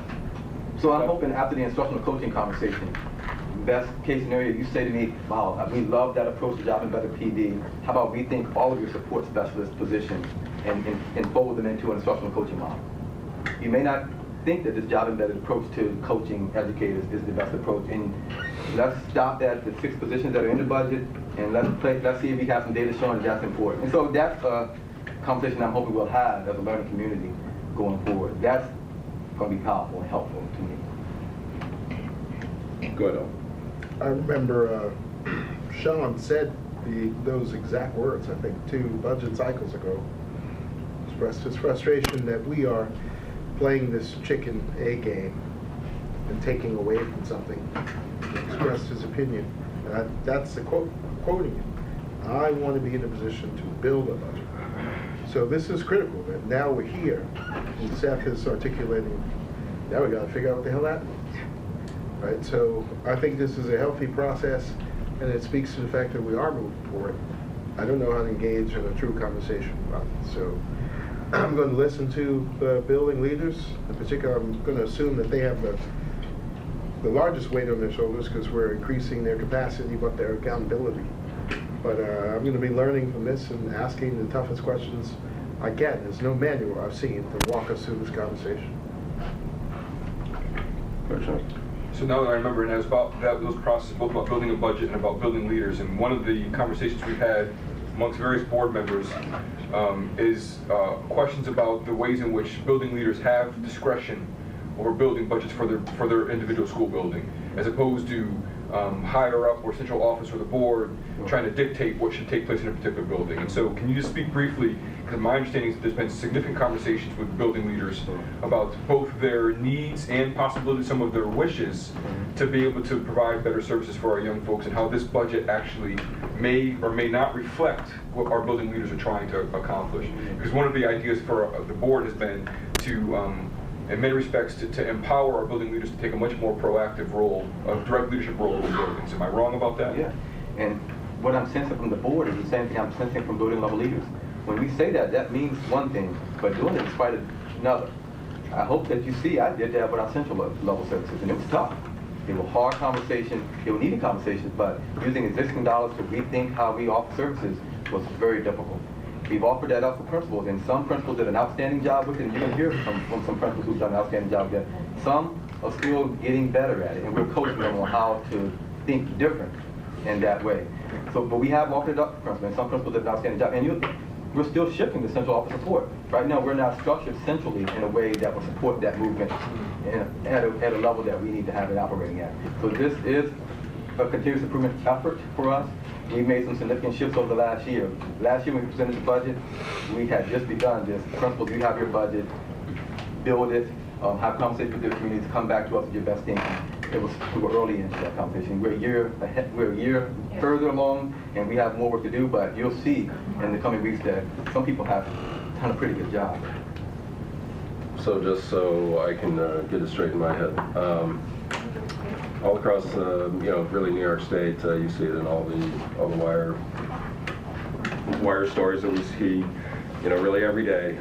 Board meets with the superintendent. They look at the budget, and the conversation or what they're presented is, we need to make up a budget gap of either $3 million, $2 million, 900,000, really depending on the size. Really 10, 15 million, depending if you're in not a very good situation. So we're not having that conversation. Our conversation is different. But there's many things that we'd want to do, and there's a gap between where we are and what we may want to do. But we're not talking about filling in gaps here. We're talking about, it's a totally different conversation. So it's going to be hard for folks to understand what we're talking about. And we're going to have a conversation about, okay, why 2.4? Why is it $107 million? What is significant about that number? And so that number gets us what? And when we meet in finance, we meet in audit, we look at the number side. We've been working on this revenue side for a long time, and that's something that's certainly been in the works for years, and this budget that we're working on as a result of 5 years' work, really. So, but still, how do we have an obligation certainly to explain and understand how we're going to spend $107 million and change. So that's the challenge, Dr. Brown.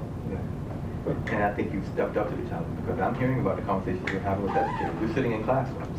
Sitting in the classroom and observing with the teaching and learning, having a conversation like we had as part of the continuous improvement process, continuous improvement for special education work session.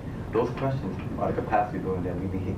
So when we talk about funding a budget and building a budget, you have the understanding of why we're doing it and what we're funding. Yeah, but soundbites, 2.4% tax levy increase, $107 million, no layoffs. And really looking at that funding cliff that we've heard a lot about, and it was a hard cliff. That funding, that Fed money went away, and what were we going to do? And that's and so we have taken care of that in this. That was one of his early slides. Right. About the FTEs that have been reduced over the course of the past couple of years, so that we didn't run into it all at once. Right, and we'll have to talk about, we saw it coming, so we didn't wait until the last minute. And we should point out that some districts have tried to to keep a zero tax levy increase over time over the last few years because of, tough times in the communities.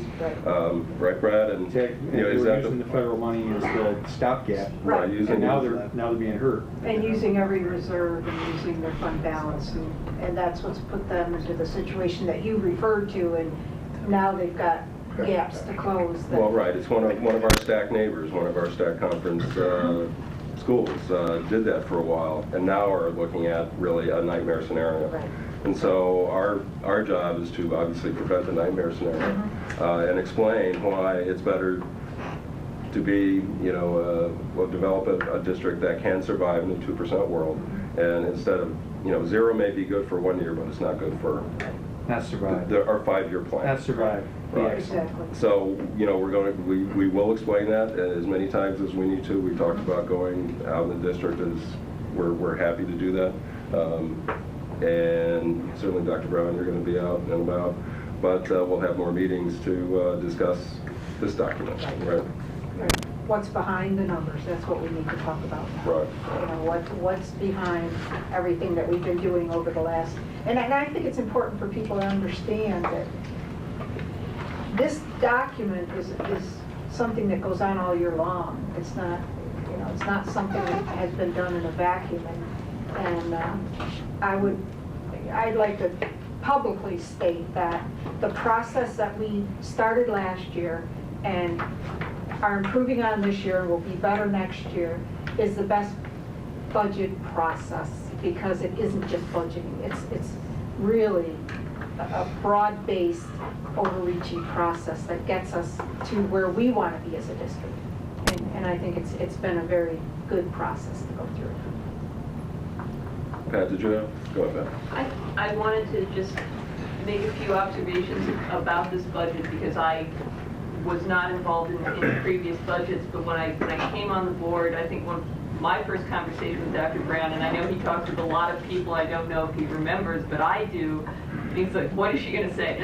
It's where my feeling was that there is so much we can do to improve this district without spending huge additional amounts of money by shifting how we do things and shifting attitudes. And Dr. Brown, of course, was already thinking along these lines. And my frustration with many years before was always the budget seemed to come in with the assumption that everything we're doing is great and we're going to fund everything, so we have to cut this thing or that thing, but we can't look at just shifting how we allocate funds. And this has been a continuous process over the past year. Last year, Dr. Brown said he was going to build in efficiencies for this year's budget so that we could make other changes.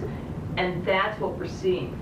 To echo Rob's point, all over the state, cuts and slashes that people in this district would not want to see with athletics and arts and programs, advanced courses, special offerings that are not on the table. And I hope that people don't live in so much of a bubble that they don't know what's going on in surrounding districts and all over the state.